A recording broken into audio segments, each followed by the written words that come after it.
Hello friends, मैं हूं पंकज और आज आपके सामने एक बहुत इंपॉर्टेंट पॉइंट लेकर के आया हूं जिसको कि लाखों लोग देख रहे होंगे और लाखों लोग ये समझना चाहेंगे कि उत्तर प्रदेश में इतनी ग्रेट अपॉर्चुनिटी जो आई है यूपी पीसीएस में, कैसे पीसीएस बनाया जाए।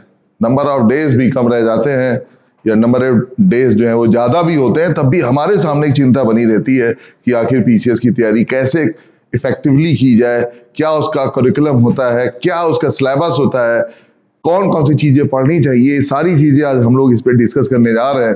जो लोग नए लोग हैं, जिन्होंने इसको नहीं देखा है, जो लोग इसको नहीं जानते हैं कि यूपी पीसीएस की तैयारी कैसे करनी चाहिए, उनके लिए वीडियो बहुत इंपॉर्टेंट होने वाला है। और आप ये जान करके आश्चर्य में पड़ जाएंगे कि कौन कौन से इस बार चेंजेस हुए हैं जो नए लोगों को जानना जरूरी है, या जिनको नहीं पता है उनके लिए तो बहुत इंपॉर्टेंट है। अब यूपी गवर्नमेंट ने इसके लिए संभावित डेट जो है वो 14 मई जो है वो डिसाइड की है, लेकिन अगर हो जाता है दैट्स फाइन, अगर नहीं होता है, आगे भी पोस्टपोन भी होता है, तो भी आपको ये जानना चाहिए कि यूपी पीसीएस का जो पेपर है वो कैसे होगा, किस प्रकार से पूरा कंपटीशन है, क्या नए चेंजेस हैं, ये आपके लिए जानना बहुत जरूरी है। और हम लोग यहीं से इसको स्टार्ट करने जा रहे हैं कि यूपी पीसीएस प्रीलिम का सिलेबस जो है वो 2023 के लिए क्या होने वाला है, यानी 2023 में लेटेस्ट पैटर्न के अकॉर्डिंग जो है यूपी पीसीएस क्या चेंजेस लाने वाला है और किस प्रकार से इसकी प्रिपरेशन होनी है, ये सारी चीजें हम जानेंगे। तो जो लोग प्रिपरेशन में नए आए हैं उनका वेलकम है, जो पहले से कर रहे हैं उनके बेस्ट ऑफ लक है। और अब यहाँ से शुरुआत करते हैं, और साथ ही साथ मैं आपको कुछ बुक्स भी बताता चलूंगा जो कि आपके लिए पढ़ना बहुत जरूरी है, और उन बुक्स से जो है आपको आगे की बहुत इंपॉर्टेंट जानकारी मिलेगी। कम समय में तैयारी करने के लिए ये एक रिकॉर्ड समय है जिसमें आप बहुत अच्छी तैयारी कर सकते हैं। ठीक है, तो हम लोग पहले इसको स्टार्ट करते हैं यहां से कि यूपी पीएससी में यानी यूपी पीसीएस के लिए जो सिलेबस है 2023 का। अच्छा, कई बार इंटरव्यू में पूछ लिया जाता है कि यूपी पीएससी का फुल फॉर्म क्या है, ये पूछ भी लिया जाता है। तो उत्तर प्रदेश पब्लिक सर्विस कमीशन, जिनको पता है उनको मैं नहीं बता रहा हूं, जिनको नहीं पता है उनके लिए मैं बता रहा हूं। तो ये उत्तर प्रदेश पब्लिक सर्विस कमीशन है, और 2023 के लिए पीसीएस एग्जाम जो है वो किस प्रकार होने वाला है इसको हम देखते हैं। Uttar Pradesh public service commission conducts the PCS exam every year through the UPPSC PCS group A and group B officers, यानी दो ग्रुप के लिए यहाँ पर ये एग्जाम ऑर्गेनाइज कराया जाता है, ये कंपटीशन ऑर्गेनाइज किया जाता है। Group A and group B are selected for the administrative services of the state government। अब स्टेट गवर्नमेंट की जो मेन एडमिनिस्ट्रेटिव सर्विसेज हैं वो कौन सी होती हैं? SDM, deputy SP, ARTO, BSA, assistant commissioner, sale tax assistant commissioner, GST, ठीक है, सब रजिस्ट्रार, बीएसए, ये बहुत सारी ब्लॉक, वो डिप्टी कमांडेंट होम गार्ड्स में बहुत सारी वैकेंसीज हैं। जेलर की वैकेंसी होती है, नायब तहसीलदार की वैकेंसी होती है, ये सारी वैकेंसीज इसमें होती हैं। The syllabus is a little different from the UPPSC prelims and mains examination, but the candidate should take an integrated approach to the UPPCS syllabus as most of the topics are common। यहाँ पे बताने की कोशिश ये की जा रही है कि इसका जो सिलेबस है वो यूपीएससी की तरह ये होता है लगभग, थोड़ा सा डिफरेंस है। वो डिफरेंस किस लेवल पे है इसको भी हम जानने की कोशिश करेंगे। और 2023 में क्योंकि ऑप्शनल सब्जेक्ट एलिमिनेट कर दिया गया, हटा दिया गया है, इसलिए उसकी जगह क्या होगा ये भी देखेंगे। फिलहाल हम ये जानने की कोशिश करते हैं कि ये कितने स्टेप्स में है और ये कैसे आगे बढ़ता है, कैसे इसको हम देखते हैं। तो इस सिलेबस के according, before going to the UPPSC syllabus 2023, let us give you an idea of the exam pattern of the UPPSC, PCS and ACF and RFO। जो लोग फॉरेस्ट यानी आपको पता है कि आपकी जो संवर्ती सूची है, कॉन्करेंट लिस्ट है, उसमें जो फॉरेस्ट है वो किसके पास में है? वो सेंट्रल गवर्नमेंट के पास भी है और स्टेट गवर्नमेंट के पास भी। यानी कि मैं बात कर रहा हूं सब्जेक्ट की। इस सब्जेक्ट पे दोनों गवर्नमेंट लॉ बना सकती हैं, तो जो ऑफिसर हैं वहां भी दोनों गवर्नमेंट के लोग जा सकते हैं। ठीक है। The UPPSC PCS exam comprises 3 stages. UPPCS में 3 स्टेजेस होती हैं, ये भी आपको पता है। पहली होती प्रीलिम्स, जो कि टोटली ऑब्जेक्टिव है, यानी इसमें बहुविकल्पी क्वेश्चन और आएंगे। बहुविकल्पी, उसमें कई सारे विकल्प होंगे, ए बी सी डी, और उसमें से कोई एक टिक करना होगा। ठीक है, इसको बोलते हैं ऑब्जेक्टिव। दूसरा है मेंस, इसमें 8 पेपर होने हैं, इसमें ऐसे है और डिस्क्रिप्टिव टाइप पेपर है। डिस्क्रिप्टिव टाइप पेपर का मतलब होता है जहां पे आपको विस्तार से लिखना है, और यहां पर परीक्षा होती है आपकी असाधारण क्षमता की। अगर आप एक्स्ट्रा ऑर्डिनरी जॉब के लिए जा रहे हैं, एक्स्ट्रा ऑर्डिनरी पोस्ट के लिए जा रहे हैं, तो आपकी सोच, आपकी मानसिकता, आपका लिखने का तरीका, आपके सोचने का तरीका, सब कुछ एक्स्ट्रा ऑर्डिनरी होना चाहिए। ऑर्डिनरी और एक्स्ट्रा ऑर्डिनरी में बहुत बड़ा डिफरेंस होता है। Ordinary system, ordinary people, ordinary approach का मतलब होता है कि वो कुछ असाधारण चीजें समझने में असमर्थ हैं, जो कि एडमिनिस्ट्रेटिव लेवल से, पर्सनालिटी डेवलपमेंट के लेवल से, कंट्री वाइज, इंटरनेशनली वाइज बहुत इंपॉर्टेंट है। ठीक है, तो 8 पेपर्स उसमें होते हैं, और सबसे लास्ट में होता है इंटरव्यू, जिसको कि हम कहते हैं व्यक्तित्व परीक्षण भी, साक्षात्कार भी। और ये टोटल जो 3 स्टेजेस का आपको ये एग्जाम दिख रहा है, यहां पे मैं सारे लोगों को एक बात क्लियर कर देना चाहता हूं बहुत अच्छी तरह से। वो लोग स्पेशली जो लंबे समय से प्रिपरेशन कर रहे हैं और उनका नहीं हो पा रहा है, और वो लोग भी जो ये नया नया देख रहे हैं, लोगों को लगता है कि पहले प्री पास कर लो, फिर मेंस पास कर लो, फिर इंटरव्यू की प्रिपरेशन करेंगे। ऐसा नहीं है। सबसे ज्यादा काम आपको करना है अपनी पर्सनालिटी पे, क्योंकि पर्सनालिटी कोई ऐसी चीज नहीं है कि जो कि 1 महीने में डेवलप हो जाएगी। अगर आपकी पर्सनालिटी कायदे से डेवलप हो जाती है, तो आपको प्रीलिम्स समझने में और मेंस लिखने में कोई प्रॉब्लम नहीं होने वाली है। बशर्ते यहां पर आपको यह भी ध्यान देना है कि आपके सोचने का तरीका किस प्रकार का होना चाहिए। क्या आप जातिवादी होंगे, क्या धर्मवादी होंगे, क्या छोटी छोटी नैरो माइंडेडनेस या संकीर्णता आपके दिमाग में होगी, इन सब चीजों को हटाना होता है। ये आसान प्रक्रिया है, लेकिन उनके लिए जो इस चीज का महत्व समझते हैं। ये चीज जो है बहुत सारे लोगों के मन में होती है कि पहले प्री पास कर लो, पहले देन उसके बाद मेंस लिख लेंगे, देन उसके बाद हम इंटरव्यू देंगे। नहीं, पहले सबसे ज्यादा अगर आपको वर्क करना है तो आपकी पर्सनालिटी में करना है, क्योंकि अगर आपकी पर्सनालिटी अच्छी है, आपके सोचने का तरीका अच्छा है, आपके सोचने के तरीके में विस्तार है, आप काफी लंबी अप्रोच रखते हैं, काफी लंबा आपका डिसीजन हो सकता है, काफी मेच्योरिटी वाला डिसीजन आपका हो सकता है, ऐसी कंडीशन में आपको इंटरव्यू वाले जो पक्ष पे आपको ज्यादा ध्यान देना है। और ये सभी लोगों के लिए बता रहा हूं। बहुत सारे लोग इंटरव्यू में बाहर हो जाते हैं, तो बाद में वो सोचते हैं इंटरव्यू में बाहर कैसे हो गए। तो बाहर इसीलिए हो गए क्योंकि उन्होंने पढ़ने लिखने पे ज्यादा जोर दिया, पर्सनालिटी पे जोर नहीं दे पाए। भले ही ये इंटरव्यू जो है अब 100 नंबर का कर दिया गया है, लेकिन फिर भी इसकी अप्रोच वही है। अब हम नेक्स्ट स्टेप पे चलते हैं, जहां पर हम देखते हैं कि कितने कितने नंबर का कौन सा एग्जाम होगा, कैसे कैसे वो कौन कौन से एग्जाम में देखे जाएंगे यूपी पीसीएस एग्जाम में। तो पेपर 1 की बात करें तो पेपर 1 जो है उसमें ये 150 मार्क्स का होगा। ये 150 मार्क्स का होगा। पेपर 2 जो सीसैट का है ये 100 मार्क्स का होगा। लेकिन ये आप देख रहे हैं इस पे लिखा हुआ है जनरल स्टडीज। जनरल स्टडीज का क्या मतलब है यहाँ पे, वो भी आपको समझना है।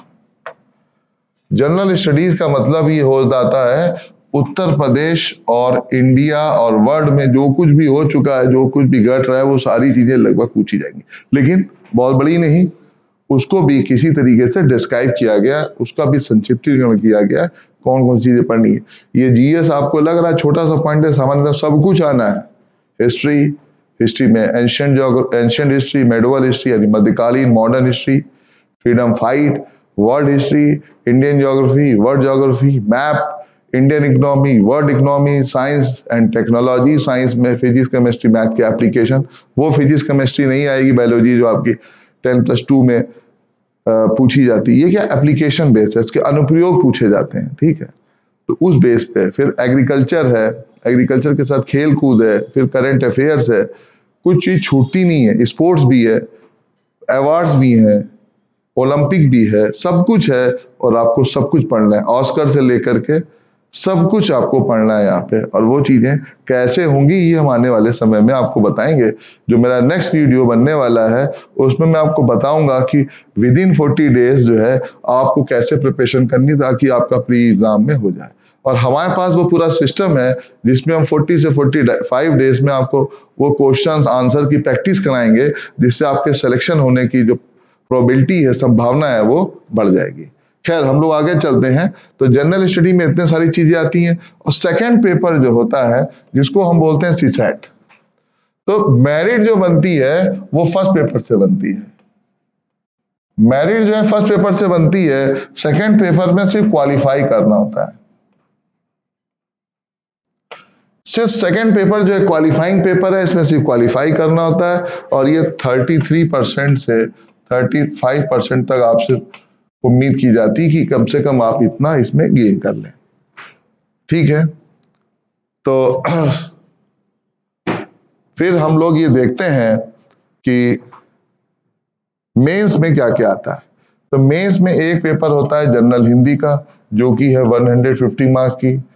इसमें सारी चीजें आती हैं, इसमें आपका सारांश लेखन है, तो कंप्रेंशन है, विलोम, सब कुछ आता है इसमें हिंदी में। और आपसे उम्मीद की जाती है कि आपको हिंदी की अच्छी जानकारी होनी चाहिए। दूसरा ये निबंध है। निबंध है, इसको आप ऐसे कहते हैं, ये 150 मार्क्स का आता है। इसमें 3 ऐसे लिखने होते थे जिनके अलग अलग क्षेत्र होते हैं। फिर एक जनरल स्टडीज फर्स्ट पेपर है जो 200 मार्क्स का होगा। जनरल शीट 2 जो है वो 200 मार्क्स का है। 3 है वो 200 मार्क्स का है। 4 जो है वो 200 मार्क्स का है। इस बार जो तब्दीली हुई है, जो चेंजेस हुए हैं, वो इस जगह पे हुए हैं। जहां पे आप ऑप्शनल सब्जेक्ट लेते थे, वो ऑप्शनल सब्जेक्ट इस बार गवर्नमेंट ने हटा दिया है और उसकी जगह उत्तर प्रदेश स्पेशल के 2 पेपर इंक्लूड कर दिए गए, जो कि 200 के 2 होंगे और ये 400 मार्क्स का पेपर होता है। ये आपको समझना है। और सबसे बाद में है पर्सनालिटी टेस्ट, इंटरव्यू, जो कि होना है 100 मार्क्स का। लेकिन ये 100 मार्क्स के लिए आपको सबसे ज्यादा मेहनत करनी है। अगर ये चीज आपकी सही हो गई तो बाकी सारी चीजें सही होने से कोई रोक नहीं सकता। फिर हम लोग बात करते हैं कि UPPSC prelims exam pattern is discussed here. This is only qualifying in nature. It is used as the filtering agent to weed out the non-serious candidate. देखिए कितनी अच्छी चीज लिखी है कि प्रिलिमिनरी एग्जामिनेशन इसलिए कंडक्ट कराया जाता है। बहुत पहले प्रिलिमिनरी एग्जामिनेशन डायरेक्ट मेंस होता था, लेकिन यहाँ पे प्रिलिमिनरी एग्जामिनेशन इसलिए कंडक्ट कराया जाता है क्योंकि फॉर्म फिल करने वाले लोगों की संख्या लाखों में होती है। उसमें से 50% से ज्यादा ऐसे लोग होते हैं जो कहते हैं मैंने ऐसे डाल दिया था, अपने आप को टेस्ट कर रहा था। तो जो नॉन सीरियस कैंडिडेट्स होते हैं, इनको फिल्टर करने के लिए प्रिलिमिनरी एग्जामिनेशन किया जाता है। तो ये क्वालिफाइंग नेचर का है, यानी यहाँ पे ये कहने का मतलब है कि इसके जो मार्क्स होते हैं वो मेंस और इंटरव्यू में नहीं ऐड किए जाएंगे। ये यहाँ पे कहने का मतलब है। क्वालिफाइंग का मतलब ये नहीं कि इसमें मेरिट नहीं बनेगी, इसमें मेरिट बनेगी, लेकिन वो क्या होंगे, वो मार्क्स जो है वो मेंस में और इंटरव्यू में ऐड नहीं किए जाएंगे। तो वो बताने की कोशिश की गई है। तो प्री में जो पेपर होंगे 2 होंगे। प्रिलिमिनरी एग्जामिनेशन में, प्रारंभिक परीक्षा में पेपर 1 और पेपर 2। वो मैं आपको बता चुका हूं कि जनरल स्टडीज का जो पेपर है वो पेपर 1 कहलाएगा और सीसैट का पेपर जो है वो 2 कहलाएगा। इसका ड्यूरेशन क्या होता है, पहले पेपर के और दूसरे पेपर के दोनों का जो समय काल होगा, जो ड्यूरेशन होगा पेपर को सॉल्व करने का, वो कितना हो जाएगा, 2 घंटे हो जाएगा। मैक्सिमम मार्क्स की बात करते हैं। मैक्सिमम मार्क्स करें तो दोनों पेपर के जो मार्क्स हैं वो कितने कितने मार्क्स हैं, 200। यानी वो जो 150 क्वेश्चन पूछे जा रहे हैं उनकी वैल्यू कितनी है, 200। और जो सीसैट के 100 क्वेश्चंस आने वाले हैं इनकी वैल्यू कितनी है, इनकी भी कितनी है, 200। तो ये दोनों की जो वैल्यूएशन है वो 200 की है। नंबर ऑफ क्वेश्चन देखिए, पेपर 1 में 150 क्वेश्चंस आएंगे, पेपर 2 में 100 क्वेश्चंस आएंगे।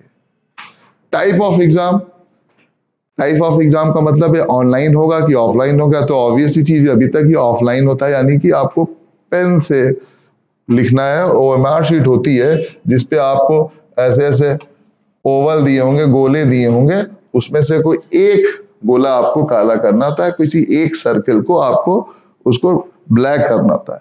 और ध्यान है ब्लैक जो है वो जेल पेन से नहीं होना है, ये भी किससे होना है, जो आपका सिंपल मजबूत मोटे पॉइंट का पेन होता है, ठीक है। जेल पेन इंक पेन से नहीं होना है, बाल पॉइंट जो होते हैं उससे होना है। फिर निगेटिव मार्किंग की बात करें, ये बहुत इंपॉर्टेंट है, इसको समझना बहुत जरूरी है, इस पे ध्यान देना बहुत जरूरी है। क्या पीसीएस के एग्जाम में निगेटिव मार्किंग होगी? यस, ऑफ कोर्स होगी। निगेटिव मार्किंग होगी, जरूर होगी। और पेपर 1 की जो निगेटिव मार्किंग है वो कितने नंबर की होगी? अगर आपका एक क्वेश्चन गलत होता है तो उसमें निगेटिव मार्किंग है 0.44 की, ठीक है। और अगर पेपर 2 में गलत होता है तो आपका होता है 0.66। ये समझ लीजिए। अगर क्वेश्चन आपको नहीं आता है, बिल्कुल नहीं आता है, तो जबरदस्ती गैस करने की जरूरत नहीं है। उसके लिए मैं एक अलग से वीडियो बताऊंगा जिसमें आपको ये पता चलेगा कि किस तरीके से कम ऑप्शन आने पर भी आप आंसर को सही कर सकते हैं। उसके लिए कई सारे प्रोसीजर हैं, कई सारी ट्रिक्स हैं। वो ट्रिक्स जो है हम लोग बाद में डिस्कस करेंगे। तो निगेटिव मार्किंग के लिए आप लोग तैयार रहिएगा। बहुत पहले ये नहीं होती थी, बाद में ये कर दी गई। नेचर ऑफ क्वेश्चंस क्या है? नेचर ऑफ क्वेश्चन है कि सभी क्वेश्चन जो है वो ऑब्जेक्टिव टाइप के होंगे, यानी एमसीक्यूज के लिए परफॉर्मेंस पे आपको काम करना पड़ेगा।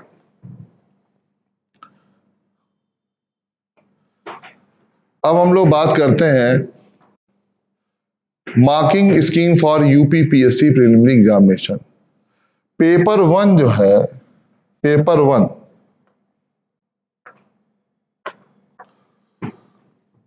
1 जो है ये कट ऑफ एग्जाम तय करेगा, यानी 200 में से कितने नंबर आपके आ रहे हैं। 150 क्वेश्चंस होने हैं, तो ये कभी भी जो इसकी मेरिट है वो पहले से तय नहीं की जा सकती। कुछ लोग इसके बारे में पहले से प्रेडिक्ट कर देते हैं, ऐसा नहीं है। नेचर ऑफ पेपर पे ये डिपेंड करता है कि आपके कितने मार्क्स आने वाले हैं, और जो कॉमन लोग हैं जो जिनका सिलेक्शन होना है उनके कितने मार्क्स आने वाले हैं। मेरिट जो है वो हाईएस्ट से डिसाइड नहीं होती है कि जिससे सबसे ज्यादा हाईएस्ट नंबर आ गया उसमें डिसाइड। मेरिट डिसाइड होती है जो नंबर ऑफ पोस्ट होती हैं, नंबर ऑफ पोस्ट पे डिपेंड करता है।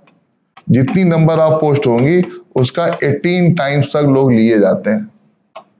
इतने लोग प्रिलिमिनरी एग्जामिनेशन में पास किए जाते हैं जितनी भी नंबर ऑफ पोस्ट होती है। तो ये पहले से पता कर पाना कि किसी इस एग्जाम में या इस एग्जाम में मेरिट कितनी जाएगी, ये बता पाना बहुत मुश्किल होता है, क्योंकि ये डिपेंड करता है नंबर ऑफ पोस्ट पे और क्वालिटी ऑफ पेपर पे। There will be 0.33% negative marking for every incorrect answer.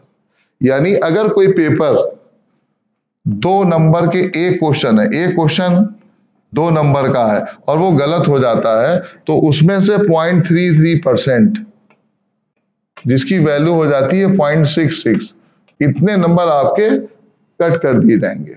जो मार्क्स आपको मिले हैं number of, total number of जो राइट क्वेश्चंस होंगे उसमें से टोटल नंबर ऑफ जो रॉन्ग आंसर्स हैं उसमें से उतने नंबर डिडक्ट कर दिएंगे।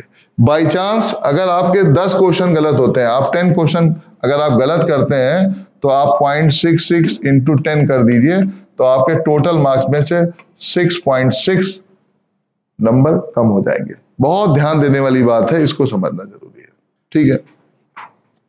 For example, if the maximum marks allotted for a question is 2, then answering it incorrectly would incur a penalty of 0.66 marks. अब आप सोच लेंगे ये निगेटिव मार्किंग क्यों रखी गई है, क्या जरूरत है निगेटिव मार्किंग रखने की? तो इसके लिए एक नियम काम करता है, pick and choose. Pick and choose का मतलब होता है कि अगर आप एक एक्स्ट्रा ऑर्डिनरी पर्सन हैं तो क्या आप हर मामले में टांग अड़ा सकते हैं जिसके बारे में आपको बिल्कुल भी जानकारी नहीं है। पिक एंड चूज का एक मतलब और भी होता है जो कि इससे डायरेक्टली जुड़ा हुआ है। वो मतलब ये होता है कि जो क्वेश्चंस आपको नहीं आ रहे हैं उनको जबरदस्ती अटेंड कर रहे हैं, उन पे जबरदस्ती ध्यान दे रहे हैं, इससे आपकी पर्सनालिटी का एक डार्क जो भाग है वो दिखता है। दूसरे, जबरदस्ती क्वेश्चन को सॉल्व करने से आपका ग्रीडी होना, लालची होना भी दिखता है, जो कि यूपी पीसीएस की तैयारी के बिल्कुल भी अगेंस्ट है। यानी यहां पर आपसे उम्मीद की जाती है कि आप ईमानदार होंगे और आपके अंदर लालच नहीं होगा।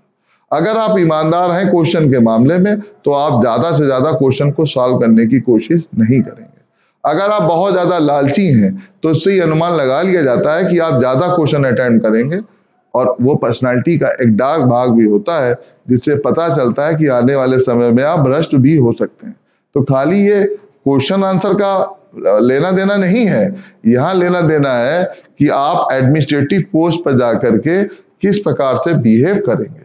अगर आप कम क्वेश्चन को अटेम्प्ट कर रहे हैं जितने आपको आते हैं, उसके इर्द गिर्द हैं, तो माना जाएगा आप ईमानदार ऑफिसर हैं। और आपको आता भी नहीं है फिर भी आप अटेम्प्ट कर लेते हैं, इसका मतलब है आपके अंदर ग्रीडीनेस ज्यादा है, आप बाय नेचर बहुत लालची व्यक्ति हैं और आप गवर्नमेंट रिसोर्सेज का मिसयूज कर सकते हैं, ये इसका मतलब है।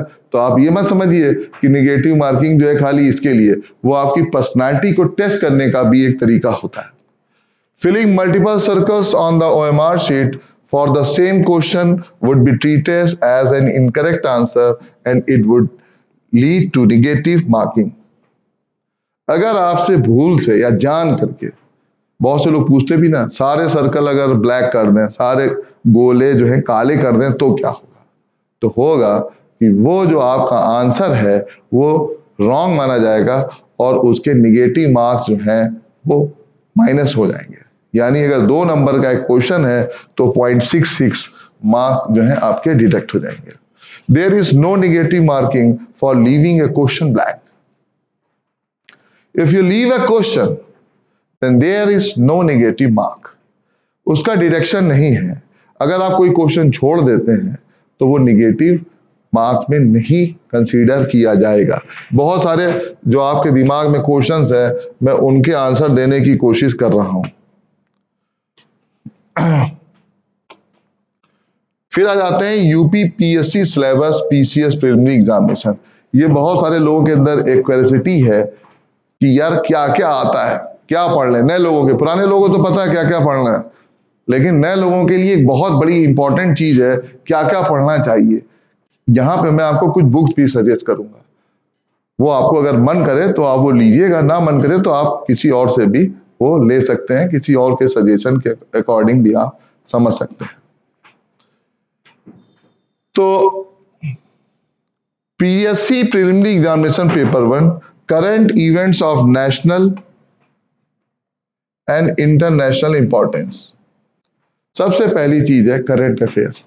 अब बहुत सारे लोग सोचते हैं कि सर कितना करंट अफेयर्स पढ़ना चाहिए, कहां से पढ़ना चाहिए, 1 साल का पढ़ें कि 3 महीने का पढ़ें कि 6 महीने का पढ़ें कि 9 महीने का पढ़ें। तो मैं आपको बता दूं, करंट अफेयर्स का ये मतलब है कि कोई घटना अगर 25 साल पहले भी हुई है और वो किसी तरह किसी तरीके से आपको पता है, वो भी करंट अफेयर्स में इंक्लूड कर ली जाती है। अगर 1975 में इमरजेंसी लगी तो वो भी आपसे मान लीजिए किसी ना किसी तरीके से पूछी जाएगी, कोई ना कोई क्वेश्चन आपसे पूछा जाएगा।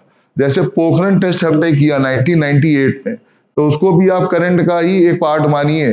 तो करंट अफेयर्स का यहाँ पे बहुत सारे लोग जो पीसीएस देते हैं उसमें से 90% लोग ये समझते हैं करंट अफेयर्स का मतलब होता है कि जो 12 मंथ के अंदर हुआ है सिर्फ वही पूछा जाएगा।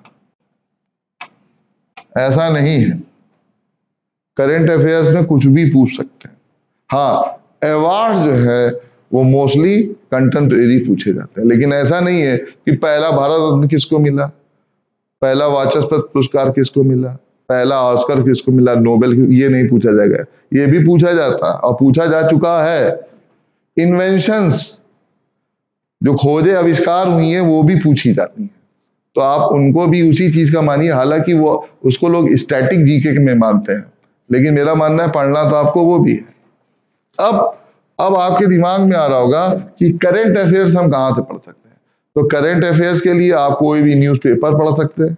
बहुत से लोग कहते हैं द हिंदू पढ़ना चाहिए, मैं कहता हूं कोई भी न्यूज़पेपर पढ़ लीजिए, रेगुलर पढ़िए, और उसमें से सिर्फ 30 से 50 इंपॉर्टेंट फैक्ट जो है शॉर्ट में नोट करिए, ज्यादा नहीं, छोटे छोटे 30 से 50। कोई हिंदू पढ़ना चाहता है, कोई दैनिक जागरण पढ़ना चाहता है, कोई हिंदुस्तान टाइम्स पढ़ना चाहता है, कोई अमर उजाला पढ़ना चाहता है, राजस्थान पत्रिका पढ़ना चाहता है, कोई भी आप पेपर पढ़ना चाहते हैं पढ़ डालिए, लिख डालिए। अच्छा, आप पेपर नहीं पढ़ सकते हैं तो भी मैं आपको तरीका बता देता हूं। हम लोग जो है करंट अफेयर्स के वीडियो रेगुलर बना के डालेंगे, वो भी आप देख सकते हैं। ये भी आप नहीं कर सकते हैं, आपको लगता है कि ये भी नहीं कर पा रहे हैं, तो आप कोई भी मंथली मैगजीन ले लीजिए, प्रतियोगिता दर्पण ले लीजिए, क्रॉनिकल ले लीजिए, सामान्य ज्ञान दर्पण ले लीजिए, और भी बहुत सारे पब्लिकेशंस हाउसेस हैं, वो अपनी जो बुक्स हैं उनको पब्लिश कर रहे हैं। तो जो आपको अच्छी लगे वो आप ले डालिए, ठीक है, क्योंकि करंट अफेयर्स का कोई वो नहीं है कि यहां से पूछा जाएगा, यहां से नहीं पूछा जाएगा। हम लोगों ने इस चैनल पे अभी एक नई शुरुआत कर दी है कि हम लोग मंथली मैगजीन्स को भी पढ़ा रहे हैं। अगर आप न्यूज़पेपर भी नहीं पढ़ पा रहे हैं, आप ये भी नहीं कर पा रहे हैं, तो वो भी हम आपको बता रहे हैं। बस आपका काम है कि आप उसको सुनिए, पढ़िए और नोट करिए। अब बहुत सारे लोगों के मन में यहाँ पे दो प्रकार के क्वेश्चन आते हैं कि सर याद कैसे करेंगे, क्या याद करना चाहिए कि नहीं करना चाहिए। तो मैं आपको सिंपल सा बिल्कुल सरल तरीका बता देता हूं। यहाँ पे आपको याद करना पड़ेगा, क्योंकि ये समझने वाली चीजों से ज्यादा जो है याद करने वाली चीजें। और याद करने का सिंपल सा आसान सा तरीका होता है, जितनी बार आप बोलेंगे उतनी बार आपका माइंड जो है उसको एब्जॉर्ब करेगा। तो ध्यान देने वाली बात यह है कि आप अपने माइंड को बार बार रिकॉल कराते रहें और बोलते रहें, क्योंकि जो भाषा आप सुनते हैं वो दिमाग में आपके प्रिंट हो जाती है। तो याद तो आपको करना ही पड़ेगा, ठीक है। अब बात करते हैं candidates will be expected to have knowledge about them, और उसके बारे में उनको नॉलेज होनी चाहिए करे नेशनल और इंटरनेशनल में। अब आप सोच रहे होंगे कि नेशनल और इंटरनेशनल में क्या, नेशनल में सारे events, important days, important personalities, important places, government policies run by the central government, government policies run by the state और प्रोविंसेस गवर्नमेंट, सब कुछ करना है। तो करंट अफेयर्स में, नेशनल में, ये इंटरनेशनल, एवरीथिंग, कोई इन्वेंशन हुई है, कोई अवार्ड मिला है, कोई युद्ध हुआ है, कोई पर्सनालिटी है, कोई प्लेस है, कोई ऑर्गेनाइजेशन है, कोई सबमिट है, सब आपको पढ़ना है। ये सारी चीजें आपको पढ़नी है, नेशनल इंपॉर्टेंट। स्पोर्ट्स के लिए हम अलग से एक थीम लाने जा रहे हैं जिसका नाम होगा स्पोर्ट्स क्रिएटर्स, और उसके लिए हम रेगुलरली स्पोर्ट्स के बारे में आपको नए नए स्पोर्ट्स के बारे में बताते रहेंगे। जैसे सबसे ज्यादा नंबर ऑफ प्लेयर्स किस गेम में होते हैं, तो उसका क्या नाम है, कोई बता सकता है? वो मुझे आंसर देगा कब, जब वो ये वीडियो देख रहा होगा। मैं इसका आंसर दूंगा अगले वीडियो में, लेकिन जिनके पास इसका आंसर है वो अभी दे सकते हैं या बाद में भी दे सकते हैं। इस प्रकार स्पोर्ट्स के बारे में भी बहुत सारी चीजें आती हैं। फिर है Indian governance and polity, it covers details of Indian polity. अब इंडियन गवर्नेंस, भारतीय राज व्यवस्था पूरी, it covers details of Indian polity, भारत की जो राज व्यवस्था है, राजनीति, उसके बारे में, economics and cultures. Question will test knowledge of the country's political system including Panchayati Raj and community development, broad features of economic policy in India and Indian culture of political system, constitution, public policies, panchayati raj, right issues, everything, whatever जो भी है वो आपके सामने discuss किया जाएगा जिसका संबंध पॉलिटी से है। आपको पता होगा, और यूपी पीसीएस में एक क्वेश्चन तो मैं अभी से आपको बता देता हूं जो कि 3 बार आया है यूपी पीसीएस में। वो क्वेश्चन क्या है कि कौटिल्य ने जो अर्थशास्त्र लिखी थी, अर्थशास्त्र रिटन बाय कौटिल्य, उसका सब्जेक्ट क्या था? तो उसका सब्जेक्ट भी थी पॉलिटिक्स, उसका सब्जेक्ट था राजनीति शास्त्र। जिनको ये आंसर पता होगा उनके लिए कॉन्ग्रेचुलेशंस, जिनको नहीं पता है उनको मैं बता दे रहा हूं कि कौटिल्य ने जो बुक लिखी थी अर्थशास्त्र, that was about the politics. उसका जो सेंट्रल आइडिया, उसका जो सेंट्रल टॉपिक था वो था पॉलिटिक्स। तो आप समझ लीजिए कि ये पॉलिटिक्स कितनी इंपॉर्टेंट है, क्योंकि यही वो चीज है जिसका पालन कराने के लिए आप अधिकारी बनाए जा रहे हैं। यही वो चीज है जिसको समझने के लिए और जिसको नियंत्रित करने के लिए आप सिस्टम का एक पार्ट बनेंगे, और लोगों से अपेक्षा रहेगी कि वो इस चीज को समझें और आप उनको धीरे धीरे उस चीज से अवगत करवाएं। तो ये कोई छोटी मोटी चीज नहीं, बहुत चीज है। अब इसमें लिखा पंचायती राज एंड कम्युनिटी डेवलपमेंट। पंचायती राज आपको पता है कि भारत में एंशियंट टाइम से है। कम्युनिटी डेवलपमेंट यानी सामुदायिक विकास 1952 में स्टार्ट किया गया था। पंचायती राज और ये सारी चीजें जो है बाद में ऐड की गई हैं, लेकिन एंशियंट टाइम में पहले से थी। चोल वंश के लोग आप पढ़ेंगे अभी एंशियंट हिस्ट्री में, तो जो चोलास थे उन्होंने स्थानीय स्वशासन में इस चीज को यूज किया था, वहीं पे इंट्रोड्यूस किया था। लोकल जो बॉडीज थी वहां पे इनको इंट्रोड्यूस किया था। बहुत इंपॉर्टेंट चीज है। और सारी की सारी व्यवस्था, कैसे पार्लियामेंट काम करती है, कैसे प्रेसिडेंट काम करते हैं, कैसे वाइस प्रेसिडेंट काम करते हैं, कैसे सिटीजनशिप मिलती है, राइट्स क्या है, पॉलिसीज क्या है, आपकी सिटीजनशिप कैसे काम करेगी, कैसे, सारी चीजें आपको बताई जाएंगी। लेकिन ध्यान रहे, जो लोग कहते हैं सिर्फ समझना है, तो समझ करके पीसीएस का पेपर नहीं निकाला जा सकता। अगर आप 40 डेज में आपको पेपर निकालना है, तो आगे क्या जो हमारा वीडियो नेक्स्ट कल आने वाला है, उस वीडियो में हम स्टार्ट कर देंगे कि 40 डेज के अंदर आप कंपटीशन को कैसे क्रैक करेंगे। और मैं गारंटी के साथ कहता हूं, अगर आपने हमारी पॉलिसी को फॉलो किया तो प्रिलिमिनरी एग्जामिनेशन जो है आपका 40 डेज में आप क्वालिफाई कर लेंगे। ठीक है, ये बिल्कुल मैं बता रहा हूं और ये होगा। Social and economic development, sustainable development, poverty inclusion. Social and economic development, अब आप ये सुनते सुनते आदी हो चुके हैं, सोशल डेवलपमेंट, इकोनॉमिकल डेवलपमेंट, लेकिन नहीं, ये इतना आसान नहीं। जो सोशल डेवलपमेंट है, छोटे से 2 वर्ड आपको दिख रहे हैं, इसके पीछे की एक बड़ी स्टोरी है और उसका एक बड़ा सा डेवलपमेंट है। अचानक सोशल डेवलपमेंट नहीं होता है, और सोसाइटी में किस चीज को डेवलपमेंट कहा जाता है। मान लीजिए कल की डेट में हमारी लिटरेसी रेट यानी साक्षरता की जो दर थी वो नीचे थी, और हमने उसको ऊपर लाने का प्रयास किया, तो ये भी एक प्रकार का सोशल डेवलपमेंट है। अगर हमारा कोई बैड प्रैक्टिस थी, जैसे सती सिस्टम था, ट्रिपल तलाक था, तो हमने क्या किया, सती सिस्टम को हटाया, ट्रिपल तलाक को हटाया, बहुत सारे ऐसे मुद्दों को हटाया जिससे हमारा सोशल डेवलपमेंट जो है वो प्रभावित हो रहा था। अब आप कहेंगे सर ऐसा है, विदेशों में ये हो रहा, विदेशों में हो रहा। बेसिकली जो एडवांस कंट्री है उनको देख करके ही हम अपने सोशल डेवलपमेंट को मेजर कर सकते हैं। हम कैसे कहते हैं कोई आदमी अमीर है कि गरीब है? तो जब हम अपने से ऊपर किसी सोसाइटी को, किसी सिविलाइजेशन को, किसी कंट्री को देखते हैं, तो हम बैलेंस करते हैं कि वो कंट्री हमसे कितना ज्यादा सिविलाइज है। और सिविलाइजेशन के लिए, सभ्यता संस्कृत के लिए सोशल डेवलपमेंट होना बहुत जरूरी है। अब दूसरी चीज है इकोनॉमिक डेवलपमेंट। तो इकोनॉमिक डेवलपमेंट के लिए जो बेसिक इकोनॉमिक्स है, तो बेसिक इकोनॉमिक्स को समझने के लिए मैंने आपको बताया था कुछ बुक्स बताऊंगा, तो आप एनसीईआरटी बुक्स पढ़ सकते हैं। लेकिन ध्यान रहे, पीसीएस में आपको बहुत ज्यादा एनसीईआरटी पढ़ने की जरूरत नहीं है, क्योंकि इसके जो मैक्सिमम क्वेश्चंस हैं वो करंट अफेयर से आते हैं, या जो इसके पहले के एमसीक्यूज हैं, सॉल्व पेपर्स हैं, अनसॉल्व पेपर है, वहां से लिए जाते हैं। पिछले कुछ क्वेश्चंस भी आ जाते हैं। Same it is with polity, राज व्यवस्था में भी वही चीजें, क्योंकि इतने सारे 40-50 सालों में मैक्सिमम क्वेश्चंस आ चुके हैं। करंट अफेयर्स वाले क्वेश्चन ही इसमें ऐड ऑन होते चले जाते हैं। अब पॉलिटिक्स में, इकोनॉमिकल डेवलपमेंट में, इन सारी चीजों में आपको ध्यान रखना, ऑनरेबल सुप्रीम कोर्ट और ऑनरेबल हाई कोर्ट के जो डिसीजंस होते हैं वो भी इसका पार्ट होते हैं। तो जहां पर न्यूज़पेपर में आप देखें उसको आप देख सकते हैं।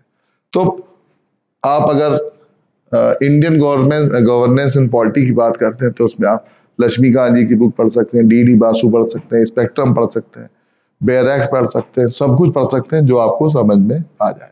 ठीक है, अगर आप यूपीएससी दे रहे थे तो मैं कहता कि नहीं सर, आप एनसीईआरटी भी देखें। ठीक है, उसकी कहानी क्या है मैं बात बताऊंगा कि क्यों एनसीईआरटी पढ़नी चाहिए। कुछ लोग कहते हैं बेसिक के लिए, जी नहीं, बेसिक तो एक भाग है ही, एक और बात छुपी हुई है जो मैं आपको आगे बताऊंगा।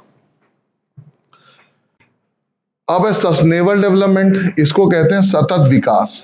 सतत विकास, सतत विकास, ये समझना बहुत जरूरी है क्योंकि मेंस में इससे क्वेश्चंस आते हैं और इंटरव्यू में भी इससे क्वेश्चन पूछे जाते हैं।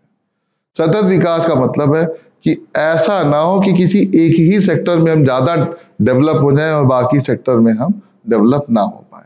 तो सतत विकास में हम देखते हैं कि सभी चीजों का विकास एक साथ होना चाहिए। अगर लिटरेसी बढ़ रही है तो इकोनॉमिकल डेवलपमेंट भी हो, सभ्यता भी बढ़े तो ट्रांसपोर्ट भी बढ़े, तो पैसे की यानी पॉवर्टी वो घट जाए, इनकम बढ़ जाए, बिजनेस बढ़ जाए, ये सारी चीजें सतत विकास बनते हैं। ऐसा ना हो कि ये सब करते करते लोगों का जीवन खतरे में पड़ जाए, तो उसको भी देखना, बच्चों का डेवलपमेंट भी देखना, महिलाओं का डेवलपमेंट भी देखना है, जो पीछे रह गए उनको भी आगे लाना है, जो आगे रह गए उनको एडवांस बनाना है। ये सारी कहानी जो है ये यहां से चलती रहती है, सबको साथ लेकर के चलना है। पॉवर्टी, गरीबी, गरीबी जो है बहुत इंपॉर्टेंट सब्जेक्ट है, लेकिन मजेदार क्या है, मजेदार ये है कि पीसीएस में से 3 प्रकार के क्वेश्चन पॉवर्टी से आते हैं। पहली चीज है कि वो पॉवर्टी का मेजरमेंट कैसे कैसे किया गया है। तो बेसिकली जो यहाँ पे क्वेश्चन आते हैं वो पूछे जाते हैं कैलोरी से, यानी अर्बन एरिया में कितनी कैलोरी होगी, रूरल एरिया में कैलोरी कितनी होगी, और पर कैपिटा इनकम इसी से है, ठीक है। दूसरे क्या कि कौन कौन सी कमेटीज बनाई गई कि बीपीएल, बिलो पॉवर्टी लाइन, या पॉवर्टी को हटाने वाली लाइन की गरीबी कैसे हटाई जाए। तो जब से हम आज़ादी मिली तब से लेकर आज तक कौन कौन सी पॉलिसीज बनाई गई, कहाँ पे गरीबी हटाओ का नारा दिया गया, ये सारे क्वेश्चन पीसीएस में आ चुके हैं और कई बार आए हैं। तो आपको इस पे भी ध्यान देना है और यही सारे क्वेश्चंस हैं जो आपका सिलेक्शन कराएंगे। ध्यान रखिएगा कि सिलेक्शन जो है कभी टफ क्वेश्चन को सॉल्व करने से नहीं होता है। सिलेक्शन होता है जब सारे के सारे लोग कॉमन क्वेश्चन को सही कर देते हैं, उसी से सिलेक्शन होता है। बहुत ज्यादा टफ क्वेश्चन को आप छोड़ दीजिए, उससे आपका सिलेक्शन होना ना होना उस पर कोई इम्पैक्ट पड़ने वाला नहीं है। लेकिन जब सारे के सारे कॉमन क्वेश्चंस आपके गलत होने लगे तब इसका मतलब है कि आपका बेसिक्स, आपका जो पुराने क्वेश्चंस आंसर, आपका जो सोच है वो पूरी तरह से क्लियर नहीं था, इसलिए आपका प्री में सिलेक्शन नहीं हुआ। ये बहुत इंपॉर्टेंट चीज है, ठीक है। तो अब जो नेक्स्ट 40 डेज हम लोग करेंगे यही सारे काम करेंगे। तो जो लोग हमारे इस एप्लीकेशन पे आना चाहते हैं वो एप्लीकेशन को डाउनलोड कर सकते हैं, उसका लिंक दे दिया गया है। जो इधर यूट्यूब पे पढ़ रहे हैं वो यूट्यूब पे पढ़ सकते हैं। हर जगह पे हम आपकी सहायता करने के लिए तैयार हैं।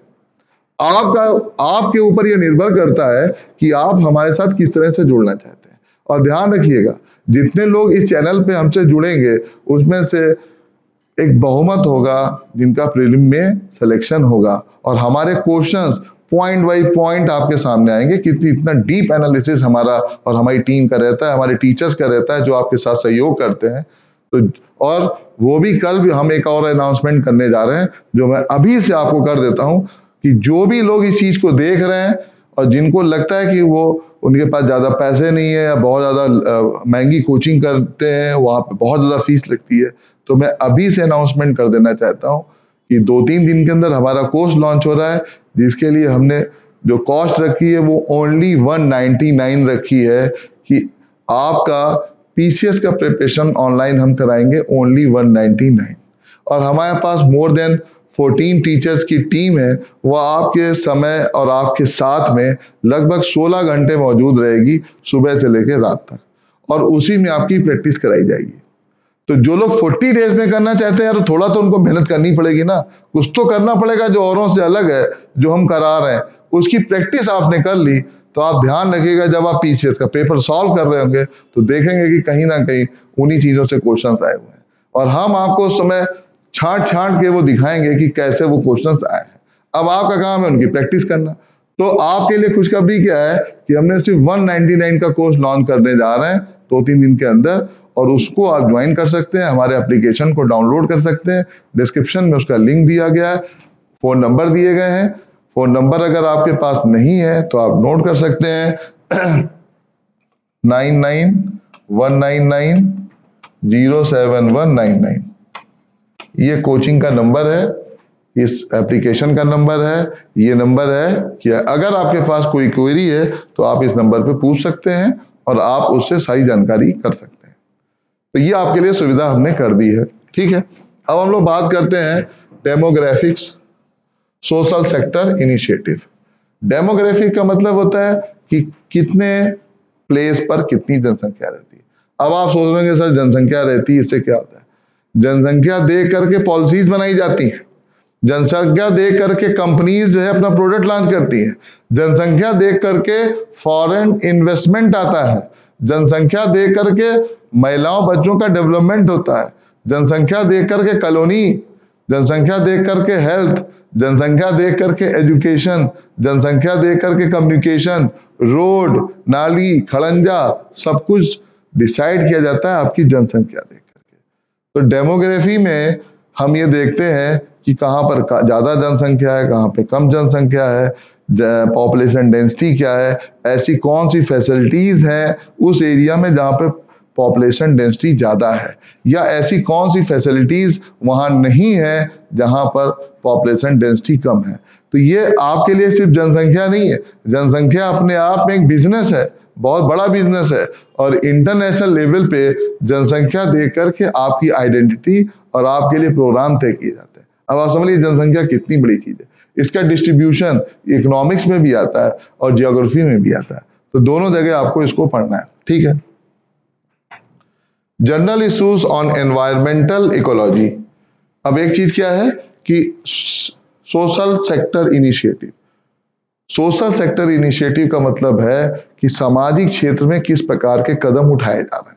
तो कदम कैसे हो सकते हैं? आपकी हेल्थ से जुड़े हो सकते हैं। हेल्थ कैसे जुड़ी होगी? मेडिकल से होगी, आपके एनवायरमेंट से होगी। और हेल्थ में सिर्फ शरीर नहीं आता, मन भी आता है।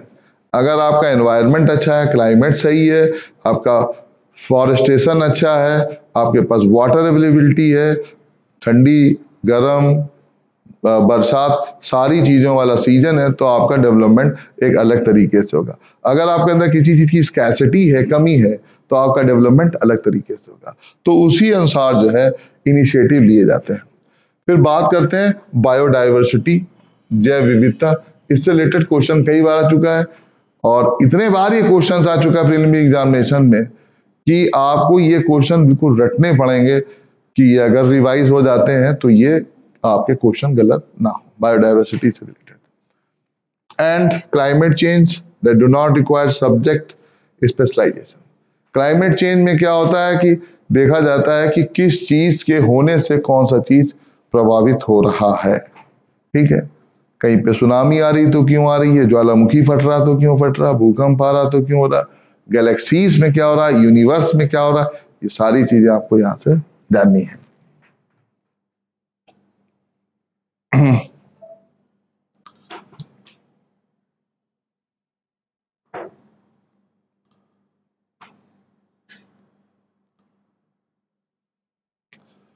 और हम लोग बात कर रहे थे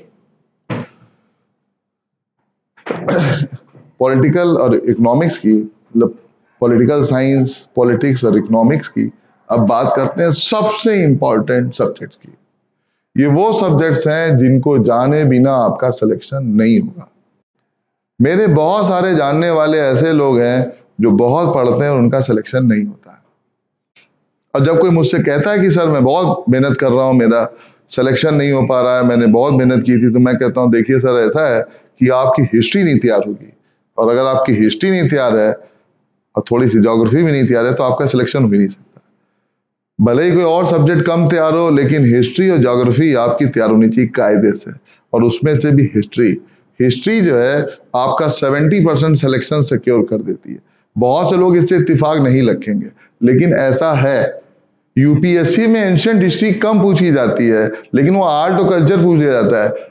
लेकिन यहां पर ये बात सबसे ज्यादा आपको ध्यान में रखनी है, क्या कि एंशिएंट हिस्ट्री यूपी पीसीएस में बहुत कस के आएगी और बहुत डीप, जिसको आप कहते हैं, मैं उसको कंप्लीट कहता हूं, वहां से आएगी। तो जो लोग इसको जानना चाहते हैं कि ये कहां से पढ़नी चाहिए, तो इसके बहुत सारे सोर्सेज हैं, फिर भी मैं कुछ बुक्स आपको बता देता हूं।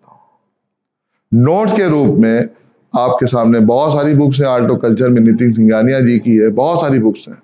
लेकिन अगर आपके पास समय है तो आपको केसी श्रीवास्तव थोड़ी सी पढ़नी पड़ेगी दोस्त, वो पढ़नी ही पड़ेगी। झार शिमाली पढ़नी पड़ेगी। अगर मिडवल हिस्ट्री की बात करें, मध्यकालीन इतिहास की बात करें, तो पॉलिटिकल हिस्ट्री में आपको LP शर्मा जी, SC वर्मा जी ये पढ़नी पड़ेगी। मॉडर्न में बात करें तो आपको विपिन चंद्रा और ग्रोवर यशपाल ये बुक आपको पढ़नी पड़ेगी। इंपॉर्टेंट है, 1947 के बाद के लिए भी विपिन चंद्रा जी की बुक्स हैं, नोट्स हैं, लास्ट ईयर के क्वेश्चन आंसर हैं। अब मैं एक चीज बताऊंगा कि नोट्स क्या होते हैं। तो नोट्स जो होते हैं वो किसी भी पर्टिकुलर पर्सन की अपनी एक अप्रोच पर बेस उसका एक सारांश होता है जो उसने अपनी अप्रोच से तैयार किया होता है। इसीलिए कई बार आप नोट्स पढ़ते हैं लेकिन आपके क्वेश्चन नहीं फंसते हैं। रीजन ये है किसी भी पर्सन ने जो नोट्स तैयार किए हैं उस समय उसका सोचना क्या था। नोट्स जो होते हैं वो समझ लीजिए इतने बड़े साड़ी में से इतना बड़ा रुमाल बनाने जैसा होता है। अब आपको कौन से पार्ट का रुमाल बनाना है ये आपको आप पे डिपेंड करता है। तो नोट्स आप सबके जो नोट्स पढ़ने चले जाते हैं, सारे लोग एक नोट्स पढ़ने चले गए, वहां से क्वेश्चन नहीं आएंगे। हर एक नोट्स का दायरा अलग अलग, किसी के नोट्स में कुछ दिया होगा तो कुछ नहीं दिया होगा, दूसरे के नोट्स में वो दिया होगा जो उसमें नहीं दिया है, लेकिन कुछ अलग चीजें तब भी आप मिस करोगे। इसलिए आपको कहीं ना कहीं बुक तो पढ़नी पड़ती है। ठीक है, नोट्स पढ़ना उतना संभव होता है लेकिन सिलेक्शन के लिए आपको पढ़ना पड़ेगा, कायदे से पढ़ना पड़ेगा, क्योंकि नंबर ऑफ जो एस्पायरेंट्स हैं वो बहुत ज्यादा है। और PCS में तो एक चीज और भी है, कई लोग सेलेक्टेड कैंडिडेट्स हैं, उनकी प्रिपरेशन अच्छी है तो आपको उनसे भी फाइट करना है, उनकी तैयारी बहुत अच्छे लेवल पे होती है तो आपको उस लेवल पे पढ़ना पड़ता है। कुछ लोग अपने माइंडसेट से बना लेते हैं एंशिएंट नहीं पढ़ेंगे, मिडवल नहीं पढ़ेंगे, ये नहीं पढ़ेंगे। जब आप सब तय कर लोगे ये नहीं पढ़ेंगे तो आपका सिलेक्शन क्यों होगा। तो आपको पहली चीज तो ये है कि जो बाकी लोग नहीं कर रहे हैं वो पहले आप करो, कि बेसिक्स के अलावा भी एंशिएंट हिस्ट्री पढ़नी है, मिडवल हिस्ट्री पढ़नी है, मॉडर्न हिस्ट्री पढ़नी है, पढ़नी ही पड़ेगी। बुक से क्वेश्चंस आ रहे हैं, 10 ईयर से क्वेश्चन आ रहे हैं, अदर भी सोर्सेज हैं, वहां से आपको पढ़ना पड़ेगा। Same it is geography. Geography में ये नहीं कि खाली हम 2 नोट्स पढ़ लिए। अभी बहुत से लोग को आप देखो तो PCS में वो 2-3 नोट्स बता देते हैं, महेश वर्णवाल जी का नोट्स है या बहुत सारे माजिद हुसैन जी के नोट्स हैं, इसके अलावा बहुत सारे नोट्स हैं। तो नोट्स भी जब पढ़िए तो ये देखिए कि कहाँ कहाँ से क्वेश्चन पूछे गए। ऐसे नोट्स मत ले लीजिए कि किसी ने बता दिया तो लिया, किसी ने स्पेक्ट्रम ले ली, किसी ने कुछ ले ली। तो ऐसी कंडीशन में आपको बहुत सतर्क रहना पड़ेगा।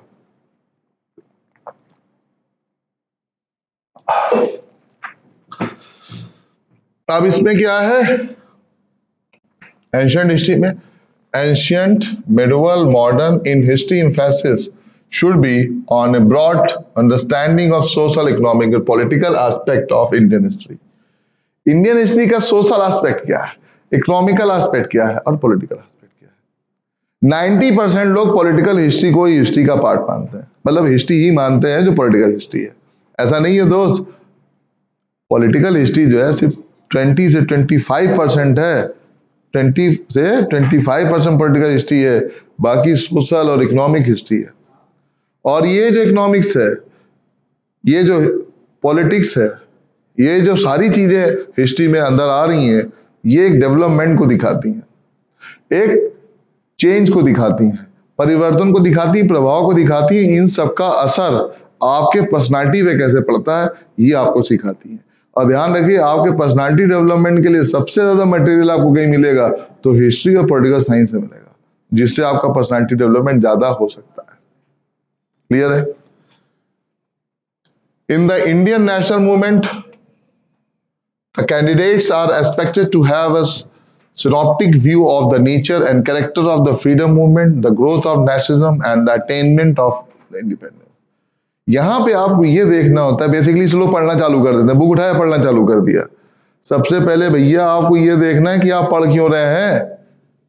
तो आप सबसे पहले इसलिए पढ़ रहे हैं ताकि आप ये जाने कि दोबारा आप गुलाम ना हो जाएं, ताकि आप ये जाने कि इसको पढ़ने से आपके अंदर किसी प्रकार का कोई चेंज हुआ कि नहीं हुआ, कि आप अपनी सोसाइटी के लिए और कंट्री के लिए कुछ फ्रूटफुल हो सकते हैं, कुछ अच्छे हो सकते हैं। सोसाइटी को लेके कैसे चलते हैं, आप इंटीग्रिटी की भावना को रखते हैं कि नहीं रखते हैं। आज की देश में जब बहुत सारे देशों में सेपरेटिस्ट यानी अलगाववादी पैदा हो रहे हैं, तो ऐसी कंडीशन में आप अधिकारी बन के या ब्यूरोक्रेट बन करके उस अलगाववाद को कैसे रोक सकते हैं? वो कौन कौन से फैक्टर थे जिन्होंने उस समय आपको गुलाम बनाया? वो कौन कौन से फैक्टर थे जिन्होंने आपको आगे नहीं बढ़ने दिया? ये सारी चीजें आपको यहां से सीखनी है। कहां से? हिस्ट्री से। फिर हम बात करते हैं इंडियन एंड वर्ल्ड जियोग्राफी।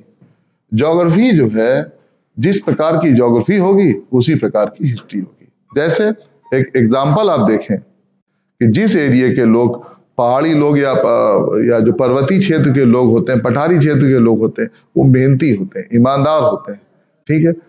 वहाँ की क्लाइमेटिक कंडीशन जो है, वहाँ की जो ज्योग्राफिकल कंडीशन है, वो अलग प्रकार की हिस्ट्री बनाती है। ध्यान रखिएगा। तो जैसी ज्योग्राफी होगी वैसे हिस्ट्री होगी। जैसे मराठा, मराठा एक ज्योग्राफिकल वर्ड भी है, हिस्टोरिकल वर्ड भी है। मराठे लोग मेहनती थे क्योंकि वो पठारी एरिया था, वहाँ पठारी एरिया था क्योंकि वहाँ के लोग मेहनती थे। तो ये सारी चीजें एक दूसरे के वाइस वर्सा है। ज्योग्राफी जो है वो आप समझिए आपकी प्रॉस्पेरिटी के पीछे, आपकी गरीबी ना होने के लिए, आपके आगे बढ़ने के लिए, आपकी पर्सनालिटी डेवलपमेंट के लिए बहुत इंपॉर्टेंट चीज है। तो ज्योग्राफी आपको बहुत इंपॉर्टेंट तरीके से पढ़नी है। Physical, social, economic geography of India. Economic geography में क्या है? एग्रीकल्चर प्रोड्यूसर्स हैं, बागान है, फल है, फ्रूट्स हैं, सब्जी हैं, और भी जो कुछ इकोनॉमिक एक्टिविटीज हैं, इंडस्ट्रीज हैं, ये सारी की सारी ह्यूमन रिसोर्स है, सारी चीजें इसमें आती है। आपको सब कुछ पढ़ना है। और जैसे मान लीजिए आपकी पोस्टिंग किसी ऐसे एरिया में हो जाती है जहाँ पे बहुत ज्यादा पिछड़ापन है, तो आप ज्योग्राफी के मदद से उस एरिया का पिछड़ापन कैसे दूर कर सकते हैं, ये सारी चीजें आपको पढ़ते समय सोचनी है। बहुत से लोग सिर्फ पढ़ते रहते हैं, बुक्स पढ़ना, ये क्वेश्चन आएगा, ये क्वेश्चन आएगा, वो सोचते नहीं है। और जब वो नहीं सोचते हैं तो उनका पर्सनालिटी डेवलपमेंट नहीं होता है, और आगे जाकर के उनके मेंस में और इंटरव्यू में बहुत बड़ी प्रॉब्लम आती है। अब वर्ड की बात करें तो पूरी की पूरी जो वर्ड आप वर्ड का स्ट्रक्चर देख रहे हैं वो ज्योग्राफी की वजह से ही है। जहाँ पे कम रिसोर्सेस थे, वहाँ के लड़ाके पैदा हुए, उन्होंने ज्यादा रिसोर्सेस वाले एरिया पे कब्जा करने की कोशिश की। तो ये ज्योग्राफी जो अगर आप समझ गए तो आने वाली घटनाओं में, आने वाले समय में आप बहुत सी बुरी चीजों को रोक सकते हैं, अगर आपको ज्योग्राफी की सही समझ हो जाएगी तो। ठीक है। अब इसमें बुक्स कौन सी? बड़वाल जी की है, माजिद हुसैन साहब की है, स्पेक्ट्रम की बुक है, एनसीईआरटी है, सवीन सिंह साहब की बुक्स हैं। बहुत सारी बुक्स हैं, जो आपको अच्छी लगे वो आप पढ़ सकते हैं। ठीक है। यहाँ पे अलग तरीके से पढ़ाई जाएगी, वो आपको देखना है। Questions on the geography of India will relate to the physical, social, economic geography of India. ये मैंने आपको बता दिया।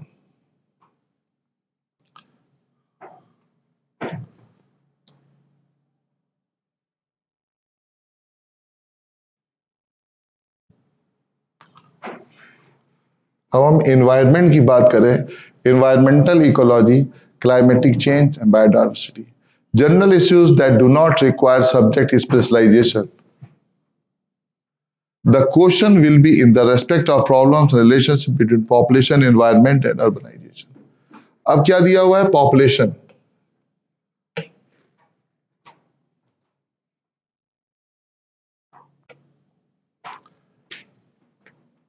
Environmental ecology, climate change, biodiversity, general issues that do not require the subject specialisation. कुछ ऐसे टॉपिक है जिनके लिए सब्जेक्ट स्पेशलाइजेशन की जरूरत नहीं है। ठीक है। वो क्या क्या है? जैसे पॉपुलेशन, एनवायरनमेंट का क्या रिलेशन है, आपस में क्या लेना देना है। यानी अगर एनवायरनमेंट बहुत अच्छा है तो क्या वहां पॉपुलेशन बढ़ेगी, कम होगी?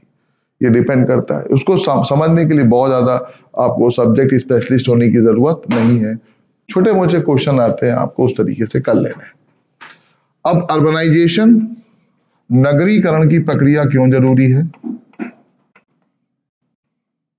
अर्बनाइजेशन का जो प्रोसेस होता है वो आपको सभ्य, विकसित बनाता है।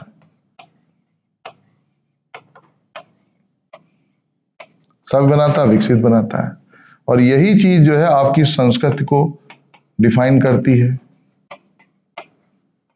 यही आपके व्यक्तित्व के विकास के लिए जरूरी है।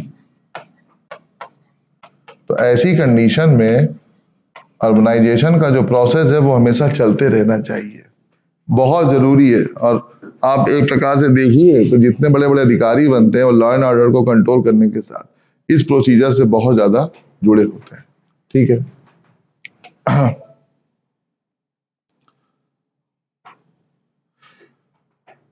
फिर हम लोग बात करते हैं पेपर 2 की, यानी मेंस की बात, सी सेट की बात करते हैं। सी सेट में क्या आएगा, ये बहुत इंपॉर्टेंट है और इसके लिए हमने अभी अपने कुछ प्रोग्राम चालू किए हैं। हमारे बहुत अच्छे अच्छे लोग उसको पढ़ा रहे हैं, आप उससे डायरेक्ट जुड़ सकते हैं।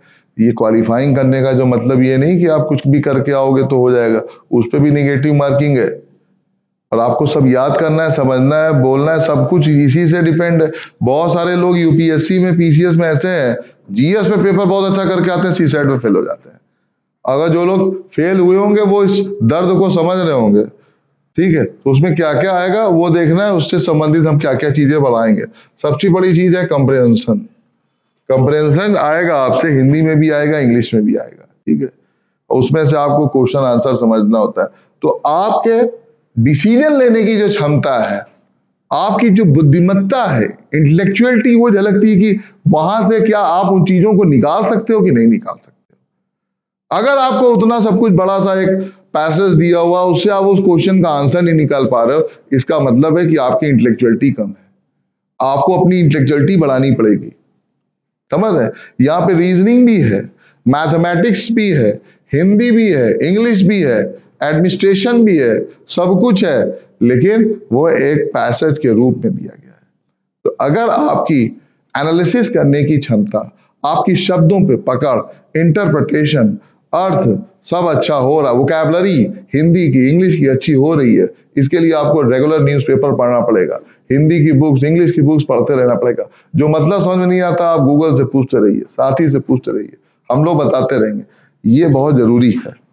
फिर है analytical ability and logical reasoning. Reasoning कोई सब्जेक्ट नहीं होता है, लेकिन हमने उन्हें बना रखा है। कभी आप ऐसा नहीं देखते हो कि रीजनिंग में किसी ने एमए किया हो, बीए किया हो, बीएससी किया हो, ऐसा कुछ नहीं है। रीजनिंग थोड़ी बहुत पाई जाती है, वो भी किसमें, फिलॉसफी में पाई जाती है, लेकिन रीजनिंग कोई सब्जेक्ट नहीं है। रीजनिंग और एनालिटिकल जो ये पावर है, यही आपको आईएएस और पीसीएस बनाती है। अगर आपकी एनालिटिकल पावर नहीं है तो आप कभी भी डेवलपमेंट की तरफ नहीं जा सकते, टोटलिटी की तरफ नहीं जा सकते हैं। एनालिटिकल जो आपकी क्षमता होती है, उससे आप पता ही नहीं कर पाएंगे कि किन लोगों को डेवलपमेंट की ज्यादा जरूरत है। आप ये जान ही नहीं पाएंगे कि नियम कानून बनाने के फायदे नुकसान क्या होंगे, पहले क्या होता। तो एनालिटिकल पावर जो है बहुत जरूरी है। और रीजनिंग जो होती है वो आपके पर्सनालिटी डेवलपमेंट का एक अहम भाग है। तो रीजनिंग डेवलप करना बहुत जरूरी है। जैसे 2+2 4 होते हैं, तो 2+2 1 हो सकता है क्या। अब यहाँ पे आपको रीजनिंग बतानी है और मुझे आंसर देना है। जब भी आप देख रहे हो मैं आपको बताऊंगा 2+2 1 कैसे हो सकता है, ठीक है। फिर है problem solving and decision making. कैसे आप प्रॉब्लम को सॉल्व करेंगे, क्योंकि प्रॉब्लम को सॉल्व करने के लिए, डिसीजन मेकिंग के लिए आप SDM, deputy SP, deputy commandant, सारी चीजें आप जो बनते हैं प्रॉब्लम को सॉल्व करने के लिए ही बनते हैं। तो प्रॉब्लम सॉल्विंग जो आपकी एबिलिटी है, डिसीजन मेकिंग एबिलिटी है, ये आपस में एक दूसरे के साथ बनी हुई है। जब आप डिसीजन ले सकते हो तभी आप प्रॉब्लम सॉल्व कर सकते हो, जब आप प्रॉब्लम सॉल्व कर सकते हो तो आप डिसीजन ले सकते हो। दोनों चीजें मिल गई तो आप एसडीएम बन सकते हो, ठीक है। नहीं मिली तो आप फिर समझ सकते, कुछ ना कुछ तो अलग कर ही सकते हो। फिर जनरल मेंटल एबिलिटी, सामान्य मानसिक योग्यता। सामान्य मानसिक योग्यता में क्या है, कुछ क्वेश्चंस मैथ के आएंगे, कुछ क्वेश्चन रीजनिंग के आएंगे जो कि आपको सॉल्व करने हैं। Elementary mathematics class 10th level की होगी, जिसमें algebra, statistics, geometry and arithmetic आएंगे। ये जो 10th लेवल तक आपने मैथ पढ़ी है उसी से लगभग क्वेश्चन आ जाते हैं, लेकिन ये भी इतने आसान नहीं होते हैं, इसकी भी प्रैक्टिस आपको करनी पड़ेगी। जनरल इंग्लिश और जनरल हिंदी।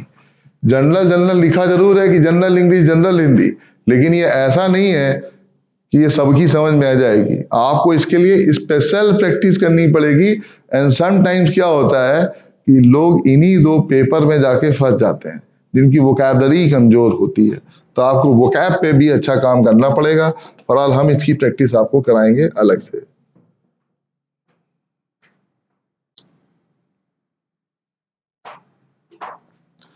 फिर मेंस के पैटर्न की बात करें तो जो लोग प्री में क्वालिफाई करेंगे, जो लोग प्री में क्वालिफाई करेंगे, जो प्री में क्वालिफाई करेंगे, उनको मेंस एग्जाम देने को मिलेगा। अब प्री में कितने लोग क्वालिफाई करते हैं, मैंने बताया था जितनी नंबर ऑफ पोस्ट होती हैं उसको आप 18 से मल्टीप्लाई कर लीजिए। Sometime it should be multiply with 20, but 18 जो है वो एक एवरेज नंबर है। नंबर ऑफ पोस्ट जितने होंगे उतने 18 टाइम्स लोग जो है वो प्री में पास किए जाते हैं मेंस के लिए, और यही लोग मेंस लिखेंगे। ठीक है। The UPPSC mains exam pattern is given below. The marks of the mains exam will be considered for the final selection of candidate. तो प्री जो था वो तो क्वालिफाइंग था, लेकिन दोस्तों यहीं से आपके मार्क्स जो है वो ऐड होंगे इंटरव्यू के मार्क्स के साथ में। दोनों को क्लब करके देखा जाएगा कि आप पीसीएस बन सकते हैं कि नहीं बन सकते। The marks of the mains exam will be considered for the final selection of the candidates. The UPPSC mains exam comprises of 8 papers that are descriptive in nature. अभी तक आप तो गोला भर रहे थे प्री में, अब लिखिए मेंस में। तो जब आप मेंस की प्रैक्टिस पहले से करने लगते हैं तो आपका प्री भी आसान हो जाता है और मेंस तो आसान हो ही जाता है। 3 आवर्स तक कंटिन्यूअस लिखना तेजी से इतना आसान काम नहीं होता है जब तक आपने प्रैक्टिस ना की हो, इसलिए उसकी प्रैक्टिस करनी। लेकिन ध्यान रहे अब वहां पर टाइम कम है तो आप मेंस की प्रैक्टिस नहीं कर सकते हो, उसके लिए आपको फाउंडेशन कोर्सेज में जाना पड़ेगा, या प्री के एंड होते ही आपको मेंस की प्रिपरेशन चालू करनी है, चाहे आपका सिलेक्शन हो रहा है या ना। बहुत सारे लोग गलती क्या करते हैं, वो जब प्री का एग्जाम दे देते हैं फिर घूमने चले जाते हैं, कहते हैं जब मेंस का रिजल्ट प्री का रिजल्ट आएगा तो हम देखेंगे मेंस की प्रिपरेशन करनी है। नहीं, आपको मेंस की प्रिपरेशन हमेशा करते रहनी चाहिए। The UPPSC mains examination comprises of 8 paper, और मेंस में पेपर होते 8। UPPSC mains examination is merit deciding round. It holds a great weightage as it is of 1500 marks. Mains का एग्जाम जो है कितने मार्क्स का होता है, 1500 मार्क्स का होता है। There are 2 major changes in the UPPSC mains examination pattern. UPPSC does away with the objective type papers and reintroduce the descriptive type papers as in the past, but with the increases in number of papers.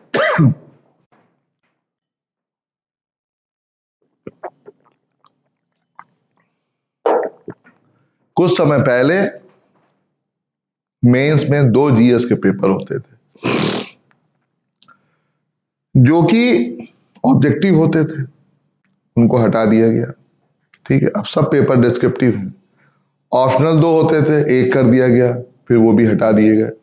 अब क्या आया है, अब UP special आया है, यानी जिसको UP के बारे में, उत्तर प्रदेश के बारे में, उसकी हिस्ट्री के बारे में, ज्योग्राफी के बारे में, पॉलिटिक्स के बारे में सब कुछ पता होगा, रटे होंगे वहां की ज्योग्राफी, हिस्ट्री, पॉपुलेशन सब कुछ, उसी का एक वेटेज बनेगा। ठीक है, ये यूपी में अभी हो रहा है, बाकी प्रोविंसेस में पहले से होता था, बड़े लेवल पे होता था। UPSC introduce the ethics paper which was not there earlier. अब वहां पे नीति शास्त्र का पेपर भी ले आया गया है जो पहले नहीं होता था। सॉरी, नीति शास्त्र जो है वो आपकी पर्सनालिटी को डिफाइन करता है और आपको ये बताने की कोशिश करता है कि आपका नेचर कैसा है। सोसाइटी का ऑब्जर्वेशन आप अपने नेचर की वजह से कर सकते हैं।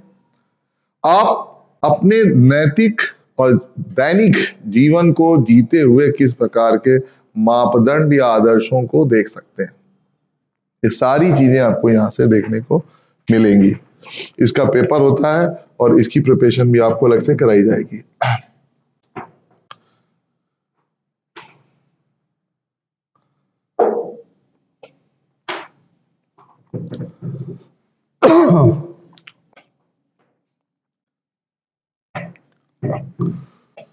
अब हम लोग मेंस के बारे में बात करेंगे, ये इंपॉर्टेंट है, बहुत इंपॉर्टेंट है। मेंस के सिलेबस को समझना बहुत जरूरी है।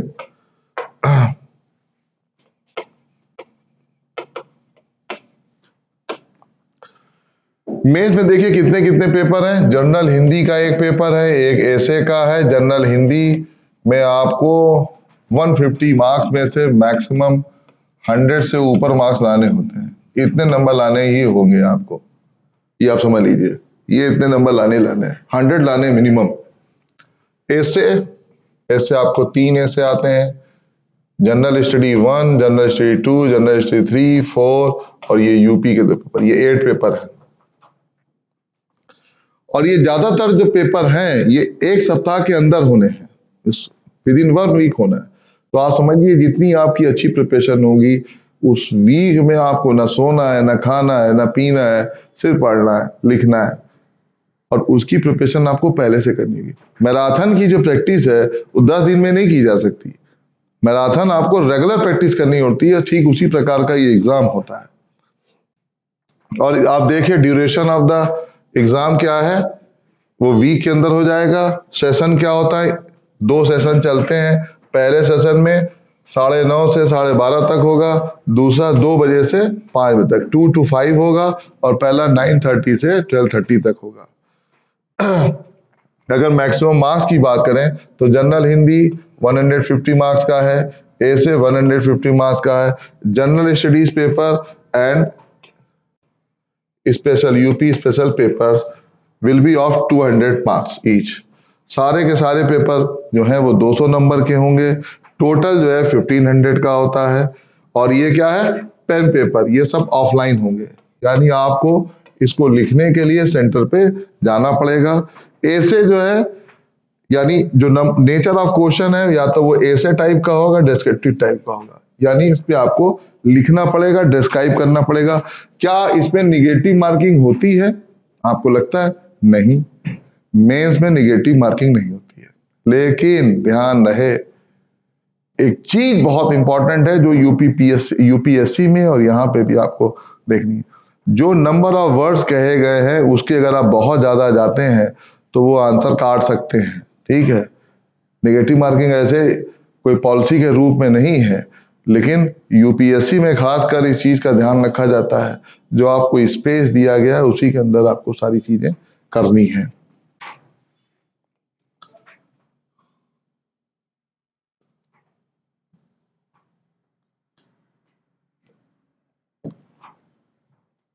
फिर हम सिलेबस बात करें, मेंस का सिलेबस देखते हैं। यूपीपीएससी मेंस एग्जाम comprises 8 पेपर। The marks secured in the UPPSCS exam are the deciding factor in the final selection. कहने का मतलब है कि जितने ज्यादा मार्क्स पाएंगे इससे आपके होने की संभावना उतनी बढ़ जाती है, ठीक है। हाँ, वहां पे भी रिजर्वेशन आपको अलग प्रकार से देखने को मिलेगा। रिजर्वेशन कैसे, नंबर ऑफ पोस्ट के अकॉर्डिंग। कुछ ऐसी नंबर ऑफ पोस्ट होती हैं जिनके लिए अलग अलग रिजर्वेशन सिस्टम है। जैसे सब रजिस्ट्रार अगर आप जाते हैं तो उसके लिए अलग से पोस्ट रिजर्व है, अलग से मार्किंग सिस्टम है, वहां पे लॉ ग्रेजुएट होना जरूरी है। ऐसे बहुत सारे क्लासिफिकेशन हैं उसके। There will be 3 sections in question paper of candidates who will have to select an essay, one topic from each section. They have required to write an essay in 700 words on each topic. In the 3 sections, the topics of essay will be based on the following pair. 3 ऐसे लिखने my dear, आप समझिए 150 marks का ऐसे है and you have to write 3 essays. और एक ऐसे के लिए आपको 700 वर्ड्स लिखना है और वो एक ऐसे लिखना है विद इन एन आवर में। लिखने के लिए आपको 10 मिनट तो लग जाते हैं उसको फ्रेम करने में कि ऐसे में क्या लिखना है क्या नहीं लिखना है। तो you have to write within 50 minutes और 50 मिनट्स में 700 वर्ड्स लिखना इज क्वाइट टफ। आपको प्रैक्टिस करनी पड़ेगी, यानी 3 घंटे में आपको 2100 शब्द से ज्यादा लिखना है। इतना आसान नहीं होता है जब तक आपकी प्रैक्टिस नहीं होगी। लेकिन वो किन क्षेत्रों से ऐसे आएंगे उसके लिए आपको पहले के पेपर देख सकते हैं, लेकिन फिर भी मैं आप बता देता हूं। Section A, literature and culture.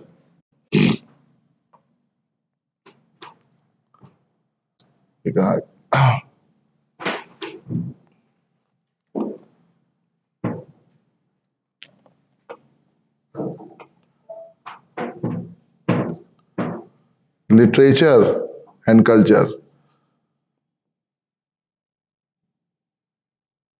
ये जो है, हाँ ये आ गया। पहला जो होगा, पहला होगा आपका लिटरेचर एंड कल्चर पे। लिटरेचर और कल्चर का मतलब है कि जो लोग अपने ग्रेजुएशन में या बाद में जिनकी रुचि साहित्य में रही हो, जिनकी रुचि लिटरेचर में रही हो, उनके लिए है, ये बड़ा कर देता हूं मैं इसको। तो literature and culture, social sphere, political sphere, इन तीनों क्षेत्रों से ज्यादातर क्वेश्चन आते हैं। पॉलिटिकल स्फेयर से लोकतंत्र कैसे हो सकता है, चुनाव की प्रक्रिया क्या है, ये सब पॉलिटिकल स्फेयर है। सोशल स्फेयर में बहुत सारी चीजें हैं, लिटरेसी है, सोशल प्रैक्टिसेस हैं, समाज पे प्रभाव क्या है, कोई कंटेम्प्रेरी इशू है, ट्रिपल तलाक जैसा मुद्दा है, शिक्षा, बालिका शिक्षा है, चाइल्ड मैरिज है, लेबर सिस्टम है, फोर्स लेबर है, इन सारी चीजों के ऊपर इनमें से आ जाता है। फिर सेक्शन बी की बात करें तो science, environment and technology, economic sphere, agriculture, industry and trade. यानी जो लोग ऐसे हैं जिनका इसमें भी इंटरेस्ट रहा हो, इंडस्ट्री है, साइंस टेक्नोलॉजी है, ट्रेड है, इससे कैसे आते हैं, भारत में औद्योगिकरण की प्रक्रिया क्या है, या भारत में गरीबी के लिए कौन कौन से कारण है, बहुत सारी चीजें हैं जो यहाँ से पूछी जाती हैं। एनवायरमेंट टेक्नोलॉजी से भी आती है, एनवायरमेंट के ऊपर अक्सर ऐसे आता है, पॉल्यूशन है, डिफॉरेस्टेशन है, फॉरेस्टेशन है, सोशल फॉरेस्ट्री, इन सब के ऊपर आते हैं। इन सबको मैं लिखाने की प्रैक्टिस आपको करूंगा। थर्ड है नेशनल इंटरनेशनल इवेंट्स। अब नेशनल इंटरनेशनल इवेंट्स कैसे, Indo US nuclear treaty, Indo US Indo Russia relationship, India ASEAN relationship, ये सब यहाँ पे इंटरनेशनल चीजें हैं। या इंडिया का क्या रोल हो सकता है यूनाइटेड नेशन में, सार्क में इंडिया कैसे परफॉर्म कर रहा है, इंडिया विश्व गुरु कैसे बन सकता है, ये सारे क्वेश्चन है। Natural calamities, landslide, earthquake, deluge, drought etcetera, national development programme and projects. कहीं सूखा पड़ गया, बाढ़ के लिए प्रोग्राम क्या है, भूकंप कहाँ आ गया, ज्वालामुखी कहाँ फट गया, जो नेशनल कैलेमिटीज हैं, हैजार्ड्स हैं, ये पूछे जाते हैं।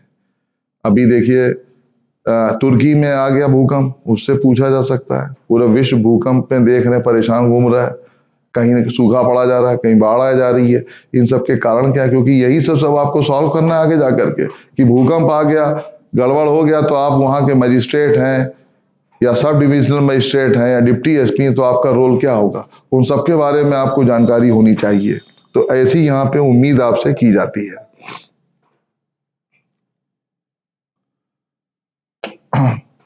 फिर हम मेंस में देखते हैं, मेंस में और कौन सी चीजें, पेपर 3 में क्या क्या है, सॉरी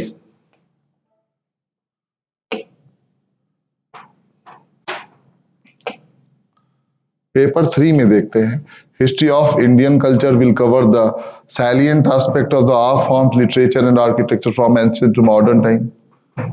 अब देख लीजिए, जो लोग कहते हैं कि,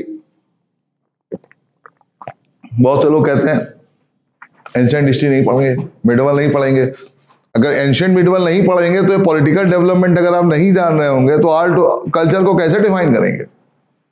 आर्ट और कल्चर को डिफाइन करने के लिए आपको पॉलिटिकल हिस्ट्री पता होनी चाहिए, क्योंकि उसमें एक क्रोनोलॉजी चलती है कि पहले कौन था, उसके बाद कौन आया, उसने क्या सुधार किए, कैसे बनवाया, और उसका इकोनॉमिक एस्पेक्ट क्या था, रिलीजियस एस्पेक्ट क्या था, ये सारी चीजें पता होनी चाहिए। तो ये जो लोग कहते हैं ना कि एंशिएंट नहीं पढ़ना चाहिए, मिडिवल नहीं पढ़ना चाहिए, तो ये कैसे लिखेंगे, ये तो पूरा आपको पढ़ना ही पड़ेगा। मॉडर्न इंडियन हिस्ट्री 1757 से स्टार्ट होगा और 1947 तक जाएगा। ये 1757 वही है जहां से बैटल ऑफ प्लासी होता है यानी यही वो पीरियड है जहां से अंग्रेज लोग आपके ऊपर ग्रिप करना चालू कर देते हैं, ठीक है। और आपको फिर जानना पड़ेगा कि आखिर हमारी पॉपुलेशन इतनी, हमारे लोग इतने, फिर भी अंग्रेज हमारे ऊपर कैसे हावी होते चले गए, क्यों हमारी जनसंख्या के एक बड़े भाग ने उसका विरोध नहीं किया, कैसे हम उससे जीत नहीं पाए। ये सारी चीजें जो है हमको यहाँ से समझनी होती है। Significant event, personalities and issues. अब सिग्निफिकेंट इवेंट्स जो होते हैं, जैसे आपका 1857 रिवोल्ट है, गांधी जी के आंदोलन है, लेफ्टिस्ट मूवमेंट्स हैं, 1905 बंगाल डिवीजन है, ये सब क्या सिग्निफिकेंट इवेंट्स है। भारत छोड़ो आंदोलन है, बहुत सारी चीजें हैं जो आपको समझनी है। Freedom struggle, its various stages in important contributions from different parts of the country. ऐसी कौन सी चीज हुई जिसने भारतीयों को एक कर दिया, बिना भारतीयों के एक हुए भारत में राष्ट्रीयता की भावना, नेशनलिज्म की फीलिंग नहीं फैल सकती थी, ना फैल सकती थी, ना फैल सकती है। तो जब आप एडमिनिस्ट्रेटर बनते हैं तो आपका नागरिक होने के नाते और अधिकारी होने के नाते ये कर्तव्य बनता है कि उन सभी तत्वों को हटाया जाए जिससे भारत के लोगों में आपस में विरोध हो सकता है या विरोध हो रहा हो, और उन अलगाववादी तत्वों को भी, सेपरेटिस्ट जो आइडियोलॉजी है और उनके फॉलोअर्स को भी किस तरीके से हटाया जाए या उसको न्यूट्रलाइज किया जाए जिससे हमारे देश की इंटीग्रिटी बढ़े और हम पूरे विश्व की नजर में एक महान देश बन सके। ठीक है, इसलिए जानना जरूरी है। ये इसलिए नहीं कि आपको नंबर मिलना है, इससे आपके इसका जो आपका माइंड सेट है उससे आपके लोगों में ब्रदरहुड की फीलिंग आती है। आप जब लोगों की समस्याओं को सुनते हैं तो बेसिकली उनको यूनाइट कर रहे होते हैं, और यूनाइट करने का जो तरीका उनका होता है वो समस्या को सॉल्व करके भी हो सकता है। ठीक है, क्योंकि यही समस्याएं अंग्रेजों के समय में थी, तभी भारतीयों ने उनका विरोध किया था, ये समझ लीजिएगा। Post independence consolidation and reorganisation with conduct with courage till 1965-80। 1965 तक किस प्रकार का डेवलपमेंट होता है जब हम आजाद हो जाते हैं। भारत के आजाद होने के बाद चाइना आजाद होता है, लेकिन वो हमसे आगे निकलता चला गया, क्योंकि जब वो देश आजाद हुआ तो पहले वो राष्ट्र बना, फिर वो आगे बढ़ा, और हम जब आजाद हुए तो हम देश ही थे, राष्ट्र हो ही नहीं पाए। तो हमारा डेवलपमेंट और उनका डेवलपमेंट दोनों में बहुत बड़ा एक डिफरेंस क्रिएट हो गया। The history of the world will include events from 18th century to the middle of the 20th century, such that was the French Revolution of 1789, the Industrial Revolution, the World War, the withdrawal of national boundaries, socialism, Nazism, fascism, etc., their forms and effects of the society. आपको ये देखना है कि भाई world geography में कौन कौन से ऐसे मेन इवेंट्स हुए जिन्होंने वर्ल्ड की बाउंड्रीज को डिस्टर्ब कर दिया, लेकिन कुछ होता तो अच्छे के लिए ही होता है। फ्रेंच रेवोल्यूशन हुई तो विश्व ने पहली बार जाना कि डेमोक्रेटिक डिसीजंस जो है वो कैसे जनता ले सकती है, कैसे लोग यूनाइट हो सकते हैं और नए विचार का, नई व्यवस्था का आगाज कर सकते हैं। और ये वो समय होता है जब विश्व की महान समस्याएं लोगों को एक कर देती हैं। उस देश की महान समस्याएं जो हैं उन लोगों को एक कर देती हैं, और वो लोग जो है अपने देश प्रेम में लिप्त होते हुए उस व्यवस्था को लाना चाहते हैं जिसमें वो खुद भागीदारी कर सके। इसीलिए लगभग हर देश में 1789 का फ्रेंच रेवोल्यूशन पढ़ा दिया जाता है। ध्यान रखिएगा, ये ऐसे नंबर के लिए नहीं है, समझने के लिए भी है। फिर है आपका इंडस्ट्रियल रेवोल्यूशन, किस तरह औद्योगिकरण की प्रक्रिया चालू होती है। उसके पहले एनलाइटमेंट का रोल क्या है, कैसे इन्वेंशंस आते हैं। अगर एनलाइटमेंट नहीं होता, इन्वेंशन नहीं होते। सामाजिक बुराइयों को दूर करके ही हमने क्या किया, सामाजिक बुराइयों को दूर किया, उससे हमारा बौद्धिक जागरण हुआ। बौद्धिक जागरण से हमने आविष्कार किए, आविष्कार का उपयोग हमने इंडस्ट्रियल रेवोल्यूशन में किया और हम आगे बढ़ते चले गए। ठीक है, हम का मतलब सिर्फ इंडियन नहीं है, हम लोग बात कर रहे हैं वर्ल्ड हिस्ट्री की, तो ध्यान रखते रहिएगा। ठीक है, the withdraw of nation boundaries, socialism, Nazism, fascism. अब ये जो सोशलिज्म, नाजिज्म, फैसिज्म, ये क्या आइडियोलॉजीज थी जो उस समय की विचारधाराओं के खिलाफ एक नई विचारधारा जन्म लेती थी। यानी जहां पे विकास हो चुका किसी विचारधारा का और उससे बुराइयां पैदा हुई तो उसको काउंटर करने के लिए एक नई विचारधारा का जन्म हो जाता है। और इसी प्रकार से नई नई आइडियोलॉजीज आती गई जिन्होंने कई बार अपने देश को और कई बार पूरे विश्व को प्रभावित किया। और वो जानना समझना आपके लिए जरूरी होता है, क्योंकि इसके इम्पैक्ट से आप भारत को चेंज कर सकते हैं, भारत के लोगों को चेंज कर सकते हैं।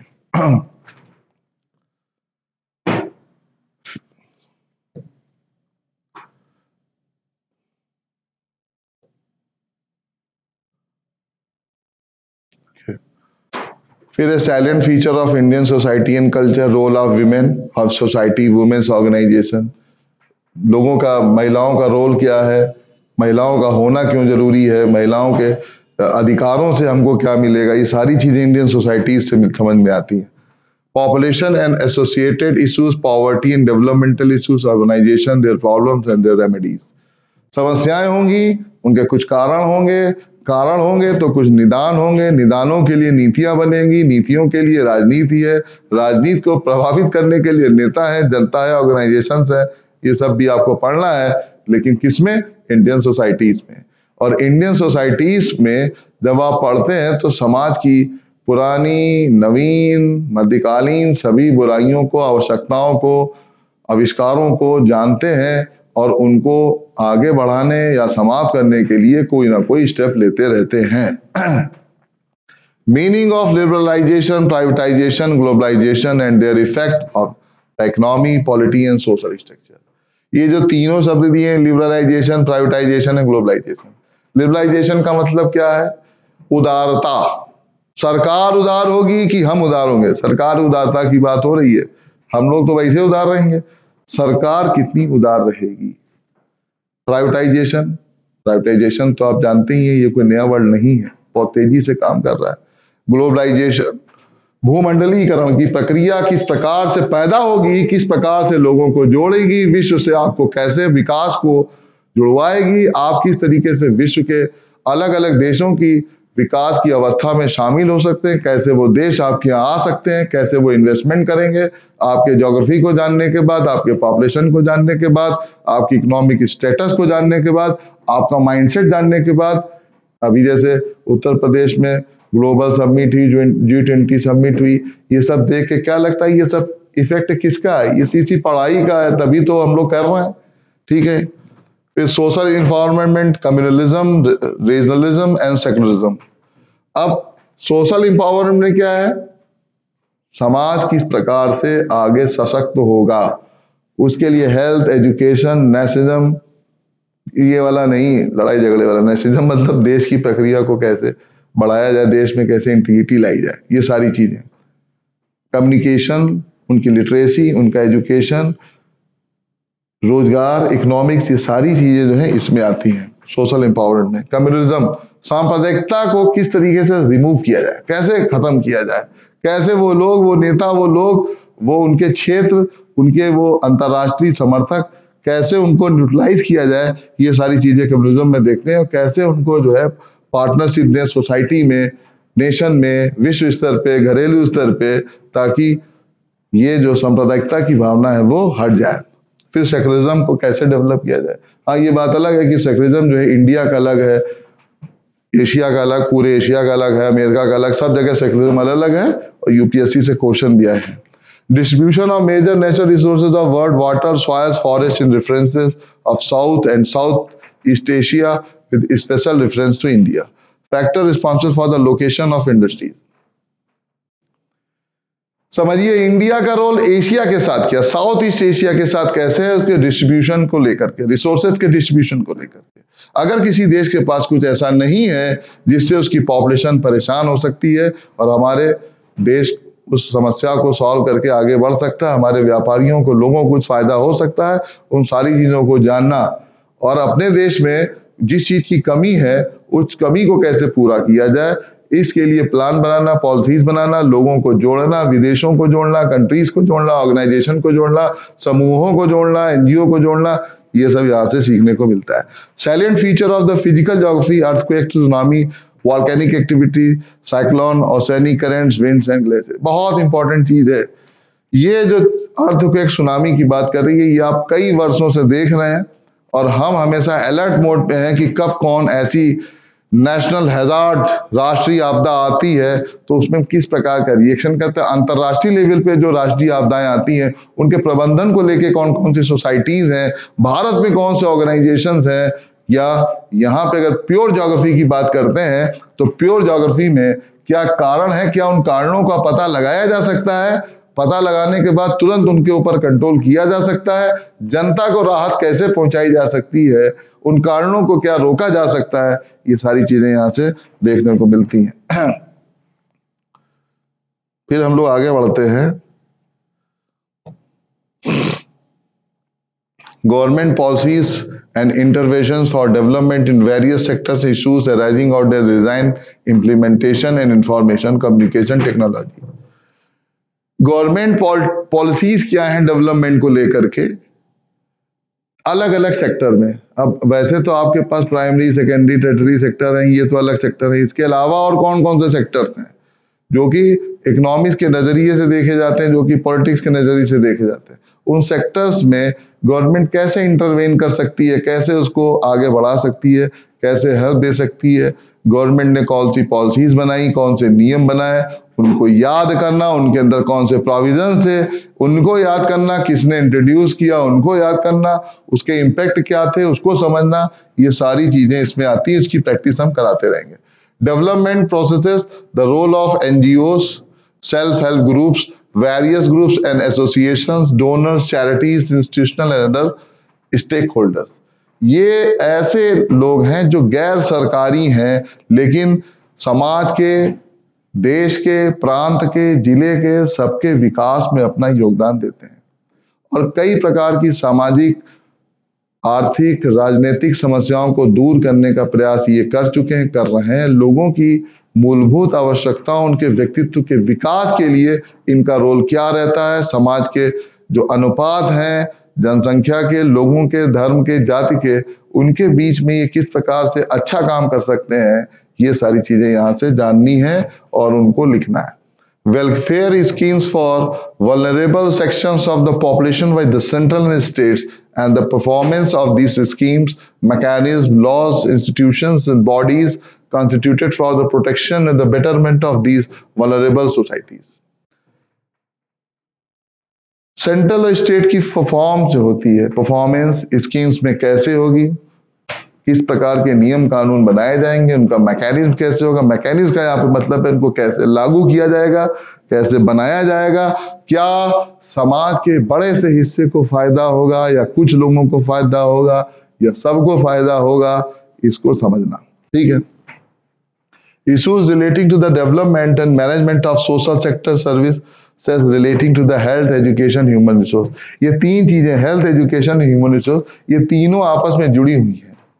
हेल्थ, एजुकेशन, ह्यूमन रिसोर्स, ये बहुत बड़ा एक सेक्टर है जिसमें हम एंशियंट टाइप से अभी तक डेवलपमेंट करते आ रहे हैं। हाँ, बीच बीच में हालत बिगड़ती रही, अंग्रेजों ने भी हमारी हालत कुछ बिगाड़ी, कुछ हमने बिगाड़ी, अब उससे कुछ सीख लिया। तो जब आप अधिकारी बनेंगे, ऑफिसर्स बनेंगे, तब आप इसको कैसे कंट्रोल करेंगे, लोगों को किस तरीके से बेटर फैसिलिटीज दिलाएंगे हेल्थ में, एजुकेशन में, ह्यूमन रिसोर्स में। ह्यूमन रिसोर्स को डेवलप करके हम अपने देश को आगे बढ़ा पा रहे हैं क्या, या विश्व में हमसे कितने देश आगे हैं, कितने देश पीछे हैं, कौन कौन से स्टेट ह्यूमन रिसोर्स में हमसे आगे हैं, उनकी हेल्थ की कंडीशन क्या है, उनकी एजुकेशन की कंडीशन क्या है, ये सारी चीजें हम जानते हैं, स्कीम्स जानते हैं, उसके बारे में डिस्कस करते हैं। Issues relating to the poverty and hunger, their implication on the body politics. फिर हम लोग बात करते हैं important aspects of governance, transparency and accountability. यहाँ पे ट्रांसपेरेंसी एंड अकाउंटेबिलिटी का मतलब आरटीआई भी जान लीजिए। आरटीआई जो है वो ट्रांसपेरेंसी एंड अकाउंटेबिलिटी के लिए जानी जाती है, उसको भी पढ़ना है। ई गवर्नेंस एप्लीकेशंस, यानी ई गवर्नेंस का मतलब है कि इलेक्ट्रॉनिक सिस्टम को यूज करके गवर्नमेंट ने किस तरीके से आपको फायदा पहुंचाया है, किस तरीके से समाज को फायदा पहुंचाया है, आपको कितने, आपके विकास में कितनी तेजी लाई है, ये सारी चीजें यहाँ से समझने को मिलती है। और ई गवर्नेंस में भी क्या, सरकारी नीतियों में डिजिटल इलेक्ट्रॉनिक सिस्टम की भूमिका क्या है। Model successes, limitations and potential citizens charters and institutional measures, वो कौन कौन से लॉज बनाए गए हैं सिटीजन चार्टर्स के लिए, वो सिटीजन चार्टर्स क्या हैं, इंस्टीट्यूशनल मेजर्स क्या हैं, यानी किस प्रकार से इंस्टीट्यूशन को मेजर किया जाता है, कौन से अच्छे हैं, किस प्रकार से कोर्ट काम कर रहा है, किस प्रकार से एनजीओ काम कर रहे हैं, किस प्रकार से गवर्नमेंट काम कर रही, किस प्रकार से इंडस्ट्री काम कर रही। Role of civil services in a democracy in the context of emerging trends. Democracy में सिविल सर्विसेज का यूज क्या है, इफेक्ट क्या है, ये सारी चीजें यहां से जानने को मिलती है, जिसके लिए आप सिविल सर्वेंट बनते हैं। और इसी के लिए आपको एथिक्स की पढ़ाई करनी होती है, इसी के लिए आपको एडमिनिस्ट्रेशन, हिस्ट्री, पॉलिटिक्स, इकोनॉमिक्स, हर चीज की पढ़ाई करनी है इसी चीज के लिए, जिससे आपको जाना जा सके कि सोसाइटी में जितनी ज्यादा अच्छी महत्व वाली जानकारी आपके पास होगी और उसको निभाने के लिए जितना अच्छा माइंडसेट आपका होगा, उसी हिसाब से आपको सोसाइटी में रोल दिया जाएगा। Bilateral, regional and global groupings and agreements involving Indian and affecting India's interest, effect of policies and politics of development and developing countries on India's interest, Indian diaspora. Important international institutions, agencies, their structure, mandate and functioning. International institution में United Nations, SAARC, APEC, और भी बहुत सारे institutions हैं, NATO, ठीक है, इनके बारे में जानना, ये कैसे काम कर रहे हैं, मर्कासूर है, बहुत सारे हैं, यूरोपियन यूनियन है, एजेंसीज हैं, किस तरीके से ये काम करती हैं, इनके उद्देश्य क्या है, भारत की स्थिति क्या है, विश्व की स्थिति क्या है, कौन हमारे विरुद्ध है, कौन हमारे सपोर्ट में है, इकोनॉमिकल एस्पेक्ट क्या है, लड़ाई को कैसे दूर किया जा सकता है, क्लाइमेटिक चेंज को कैसे देख सकते हैं, पॉपुलेशन को कैसे कंट्रोल कर सकते हैं, कोई एपिडेमिक आ रही है तो उसको कैसे देख सकते हैं, ये सारी चीजें यहाँ पे देखने को मिलती है। Specific knowledge of Uttar Pradesh regarding political, administrative, revenue, judicial system, यानी कि उत्तर प्रदेश का political, administrative, revenue, judicial system कैसा है, यही पेपर जो लास्ट में दो जोड़े गए हैं, दो पेपर ऐड किए हैं, उसमें पढ़ना, बहुत बड़ा पेपर है, पेपर 1 एंड पेपर 2, और ये आपसे नहीं पढ़ना है, ये आपको 1950 के बाद से या कहें तो 1947 के बाद से अभी तक क्या क्या चीजें हुई हैं, कौन सी हमारी 5 ईयर प्लान थे, किस प्रकार की पॉलिसीज लाई गई, हमारा ज्योग्राफी क्या था, हिस्ट्री क्या था, रेवेन्यू सिस्टम क्या था, इकोनॉमिक्स जो कैसे काम कर रही थी, ये सारी चीजें हम यहाँ पे पढ़ेंगे। करंट अफेयर्स में तो आपको पता है कि जो भी हो रहा है वो करंट अफेयर्स में आपको आना चाहिए। Important days, award, functions, prizes, कोई घटना, दुर्घटना, महिला, पुरुष, एनवायरनमेंट, कुछ भी हो रहा है, बच्चा अच्छा, जो भी इंटरनेशनल, नेशनल लेवल पे, प्रांत लेवल पे, वो सारी चीजें आपको करंट अफेयर्स के अंतर्गत देखने पड़ती हैं और देखनी पड़ेंगी, ठीक है। अब हम पेपर 4 की बात कर रहे थे, तो उसमें इकोनॉमिक प्लानिंग इंडिया में कैसी होगी, उसके ऑब्जेक्टिव्स क्या होंगे, आर्थिक नियोजन कैसा होगा, आर्थिक नियोजन की जरूरत क्यों है, क्योंकि पॉपुलेशन बढ़ रही है, लोगों की जरूरतें बढ़ रही हैं, ऐसी कंडीशन में हमको हर साल नई कोई ना कोई प्लानिंग करनी पड़ती है। Role of NITI Aayog, pursuit of sustainable development goals, SDGs, issues of poverty, unemployment, social justice and inclusive growth. अब कौन कौन से इश्यूज हैं, गरीबी, बेरोजगारी, सोशल जस्टिस, सामाजिक न्याय, और सतत विकास के साथ इंक्लूसिव ग्रोथ, समावेशी विकास, इंक्लूसिव यानी सारे लोग मिलकर के किस तरीके से विकास करेंगे, क्या वो फैक्टर्स होंगे जिससे ये सारी चीजें आगे बढ़ेंगी। Components of government budget and financial system, government budget के कंपोनेंट्स क्या होते हैं, कैसे बजट बनता है, आपका रोल बजट बनाने में क्या होगा, किस चीज पे सरकार नियम बनाएगी, कानून बनाएगी, कैसे आय और व्यय को बैलेंस किया जाएगा, इनकम और एक्सपेंडिचर को, फाइनेंशियल सिस्टम कैसे काम करेगा, फाइनेंशियल सिस्टम देश का कैसे काम करता है, प्रांत का कैसे काम करता है, कैसे टैक्स लिया जाता है, इनका यूटिलाइजेशन किया, ये सारी चीजें हैं। Major crops, different types of irrigation system, storage, transport and marketing of agriculture produce, e technology in aid of farmers, किसान के लिए टेक्नोलॉजी का यूज कैसे किया जाएगा, सिंचाई की व्यवस्था कैसे की जाएगी, ये सारी चीजें जो है यहाँ पे देखने को मिलती हैं और वही आपको पढ़ना है। Issues related to the direct, indirect farm subsidies and minimum support prices.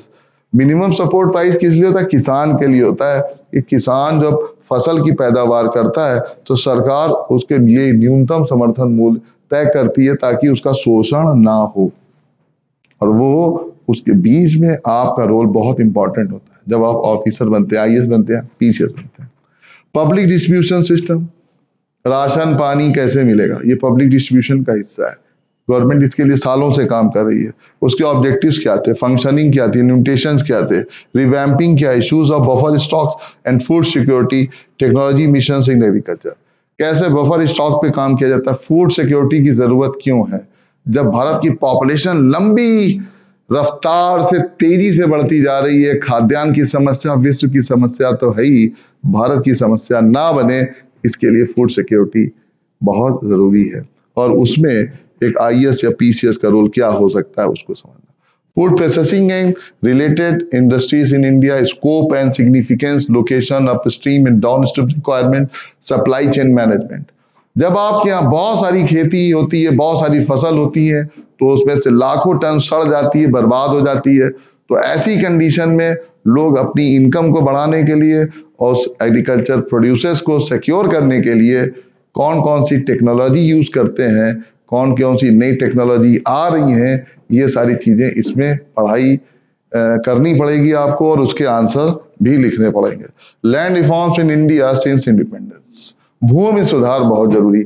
अब भूमि सुधार में क्या है, जो बारन लैंड है उसको फर्टाइल लैंड बनाना, उसका डिस्ट्रीब्यूशन कैसे हो, ज्यादा लैंड को ज्यादा एग्रीकल्चर के लिए, ज्यादा यूसेज के लिए यूज किया जा सकता है, कैसे किस चीज से लिए किस लोगों को दी जाए, जिनके पास जमीन नहीं है वो खेती करना चाहते हैं या मछली पकड़ना चाहते हैं, कुछ भी करना चाहते हैं, उसके लिए जमीन कैसे दी जाए, उसको कैसे सुधारा जाए, ये इसमें।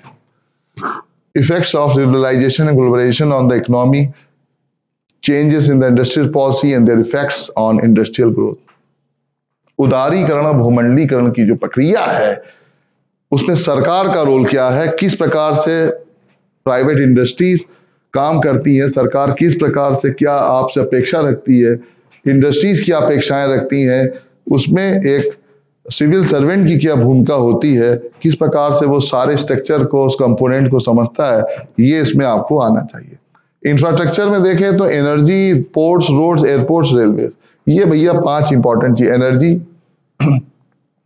एनर्जी के नए नए आयाम क्या होंगे, नए रास्ते क्या होंगे, किस एनर्जी, पेट्रोल से लेके लाइट तक सब एनर्जी, हवा पानी सब एनर्जी, कैसे इसको यूज किया जाए। पोर्ट्स कैसे बनाए जाए, क्योंकि आपको पता है पूरे विश्व में लगभग 2/3 पानी, और भारत भी लगभग 2/3 क्षेत्र आपका जल से घिरा हुआ, समुद्र से। तो ऐसी कंडीशन में जितने ज्यादा पोर्ट्स होंगे उतना ही ज्यादा सिक्योर बिजनेस होगा, उतना ही ज्यादा इंपोर्ट एक्सपोर्ट आपका प्रभावित होगा, ज्यादा रेवेन्यू मिलेगा। रोड्स तो आपको पता है, जिस देश की रोड्स बहुत अच्छी होती है वो देश महान होता है। भारत इस प्रक्रिया में नए नए राजमार्गों का, अंतरदेशीय मार्ग, अंतरराष्ट्रीय मार्ग, ये सारे मार्ग बनाता रहता है, और उसका इम्पैक्ट भी आपको दिखने लगा है। एयरपोर्ट्स, रेलवेज, ये सब भी हैं। साइंस एंड टेक्नोलॉजी की बात करें तो developments and application in everyday life and in national securities India science and technology.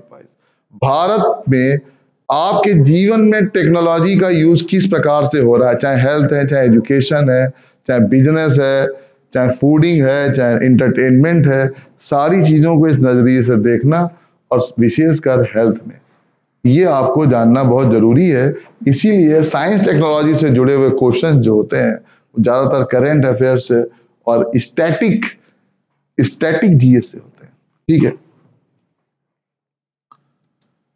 फिर हम बात करते हैं achievements of Indians in science and technology, indigenisation of technology, developments of new technology, transfer of technology, dual and critical use technology, awarenesses in the fields of transformation in communication technology and space technology, computers, energy resources, nanotechnology, microbiology, biotechnology, issues relating to the intellectual property rights and digital rights.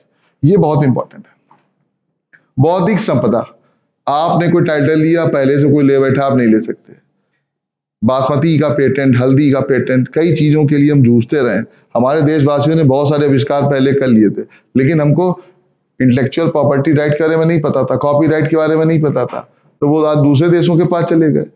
ऐसे ही इन चीजों के बारे में जागरूकता बढ़ाना, नाम, काम, function, आविष्कार, ये सारी चीजें इसमें आती है कि जो आपने लिखा है, पढ़ा है, गाया है, सुना है, बनाया है, वो कोई दूसरा आदमी उसका मिसयूज ना कर ले, वो ये सारी चीजें हैं। Disaster as a non traditional security and safety challenge, disaster mitigation and management, challenges of international security, issues of nuclear proliferation, causes and spread of extremism, communication networks, the role of media and social networking, basic of cyber security, money laundering and human trafficking। ये वो नए नए मुद्दे हैं जो आज़ादी के बाद 25-30 साल तक बहुत ज़्यादा परेशान नहीं कर रहे थे, लेकिन जैसे जैसे देशों में टेक्नोलॉजी आती गई, उस टेक्नोलॉजी के मिसयूजेज चालू हो गए और उनका असर देखने को मिला है। अंतर्राष्ट्रीय बाउंड्री को लेकर के जिस प्रकार के विवाद हो रहे थे और परमाणु बम का उपयोग पहले किया गया, उसको लेकर के पूरा विश्व जो है वो एक खतरे के बारूद पे बैठा हुआ है, या कह सकते हैं बारूद के खतरे पे बैठा हुआ है। तो किस प्रकार से वो गुट बन रहे हैं, उस गुटों में कैसे आपस में जुड़ाव रखा जाए। हालांकि ये काम जो है वो आईएएस को निभाना होता है, लेकिन आपको वो जानना चाहिए कि वो भारत को किस तरह से प्रभावित कर सकते हैं, तो जनता को किस स्तर पर तैयार करना है, ये सारी चीजें यहाँ पे देखने को मिलती हैं। इंडियाज इंटरनल सिक्योरिटी चैलेंजेस, आंतरिक जो हमारी सुरक्षा है उसके लिए कौन कौन से चैलेंजेस हैं वो देखना है। टेररिज्म है, करप्शन है, इंसर्जेंसी है, ऑर्गेनाइज क्राइम है, अपराध है, आतंकवाद है, भ्रष्टाचार है, ये सारी की सारी चीजें आज हमारी जो है वो बड़े चैलेंज है। The role, kind and mandate of security forces, higher defence organisation in India, 18 specific knowledge of Uttar Pradesh economy, overview of economy, UP economy, state, ये सारी की सारी चीजें जो आप पहले देश के लिए पढ़ रहे थे, अब आपको उत्तर प्रदेश के लिए स्पेशली पढ़नी है, क्योंकि आपके पास 2 पेपर आ गए, पेपर 1, पेपर 2, 7 और 8। Issues in agriculture, horticulture, forestry and animal husbandry, यानी किस प्रकार कृषि में, पशुपालन में, समाज के जंगल में, इन सारी चीजों में नए नए इश्यूज किया है। Law and order and civil defence with special reference to UP. अब सबसे आखिरी पेपर की बात करें, 4 पेपर की बात में करते हैं यूपी को हटा के, तो ethics and human interface, essence, determinants and consequences of ethics in human actions, dimension of ethics, ethics in private. कुल मिला के आपको एथिक्स में सब कुछ पढ़ना है जो आपकी बुद्धि, आत्मा, शरीर के प्रभावित करने के लिए जरूरी है। आपके शरीर में 2 भाग होते हैं, एक जो बाह्य भाग है, ऑर्गेन्स है, जो दिखता है, जो महसूस किया जा सकता है। एक भाग ऐसा होता है जो सिर्फ महसूस किया जा सकता है, दिखता नहीं है।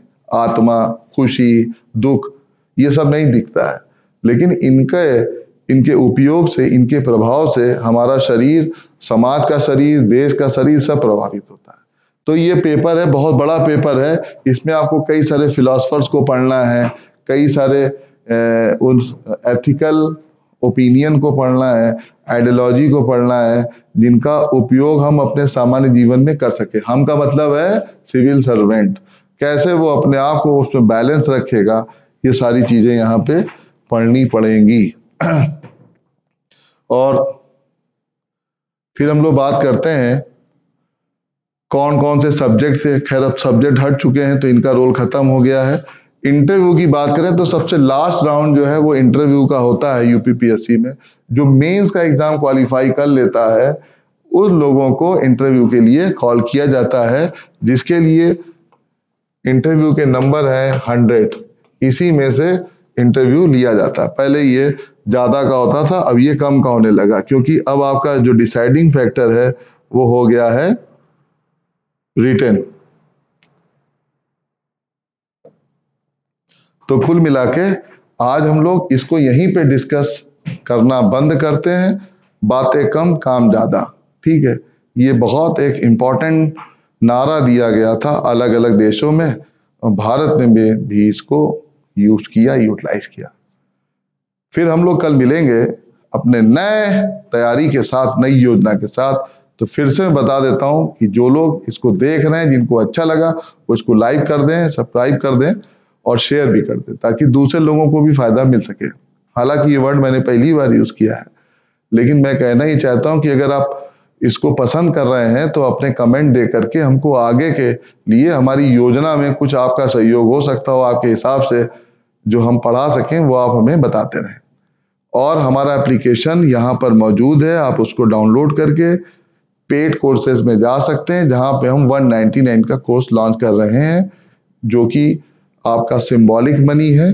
इसमें आपको टेस्ट सीरीज, आपको नोट्स, आपके टेस्ट, सब कुछ मिलेगा एक साथ।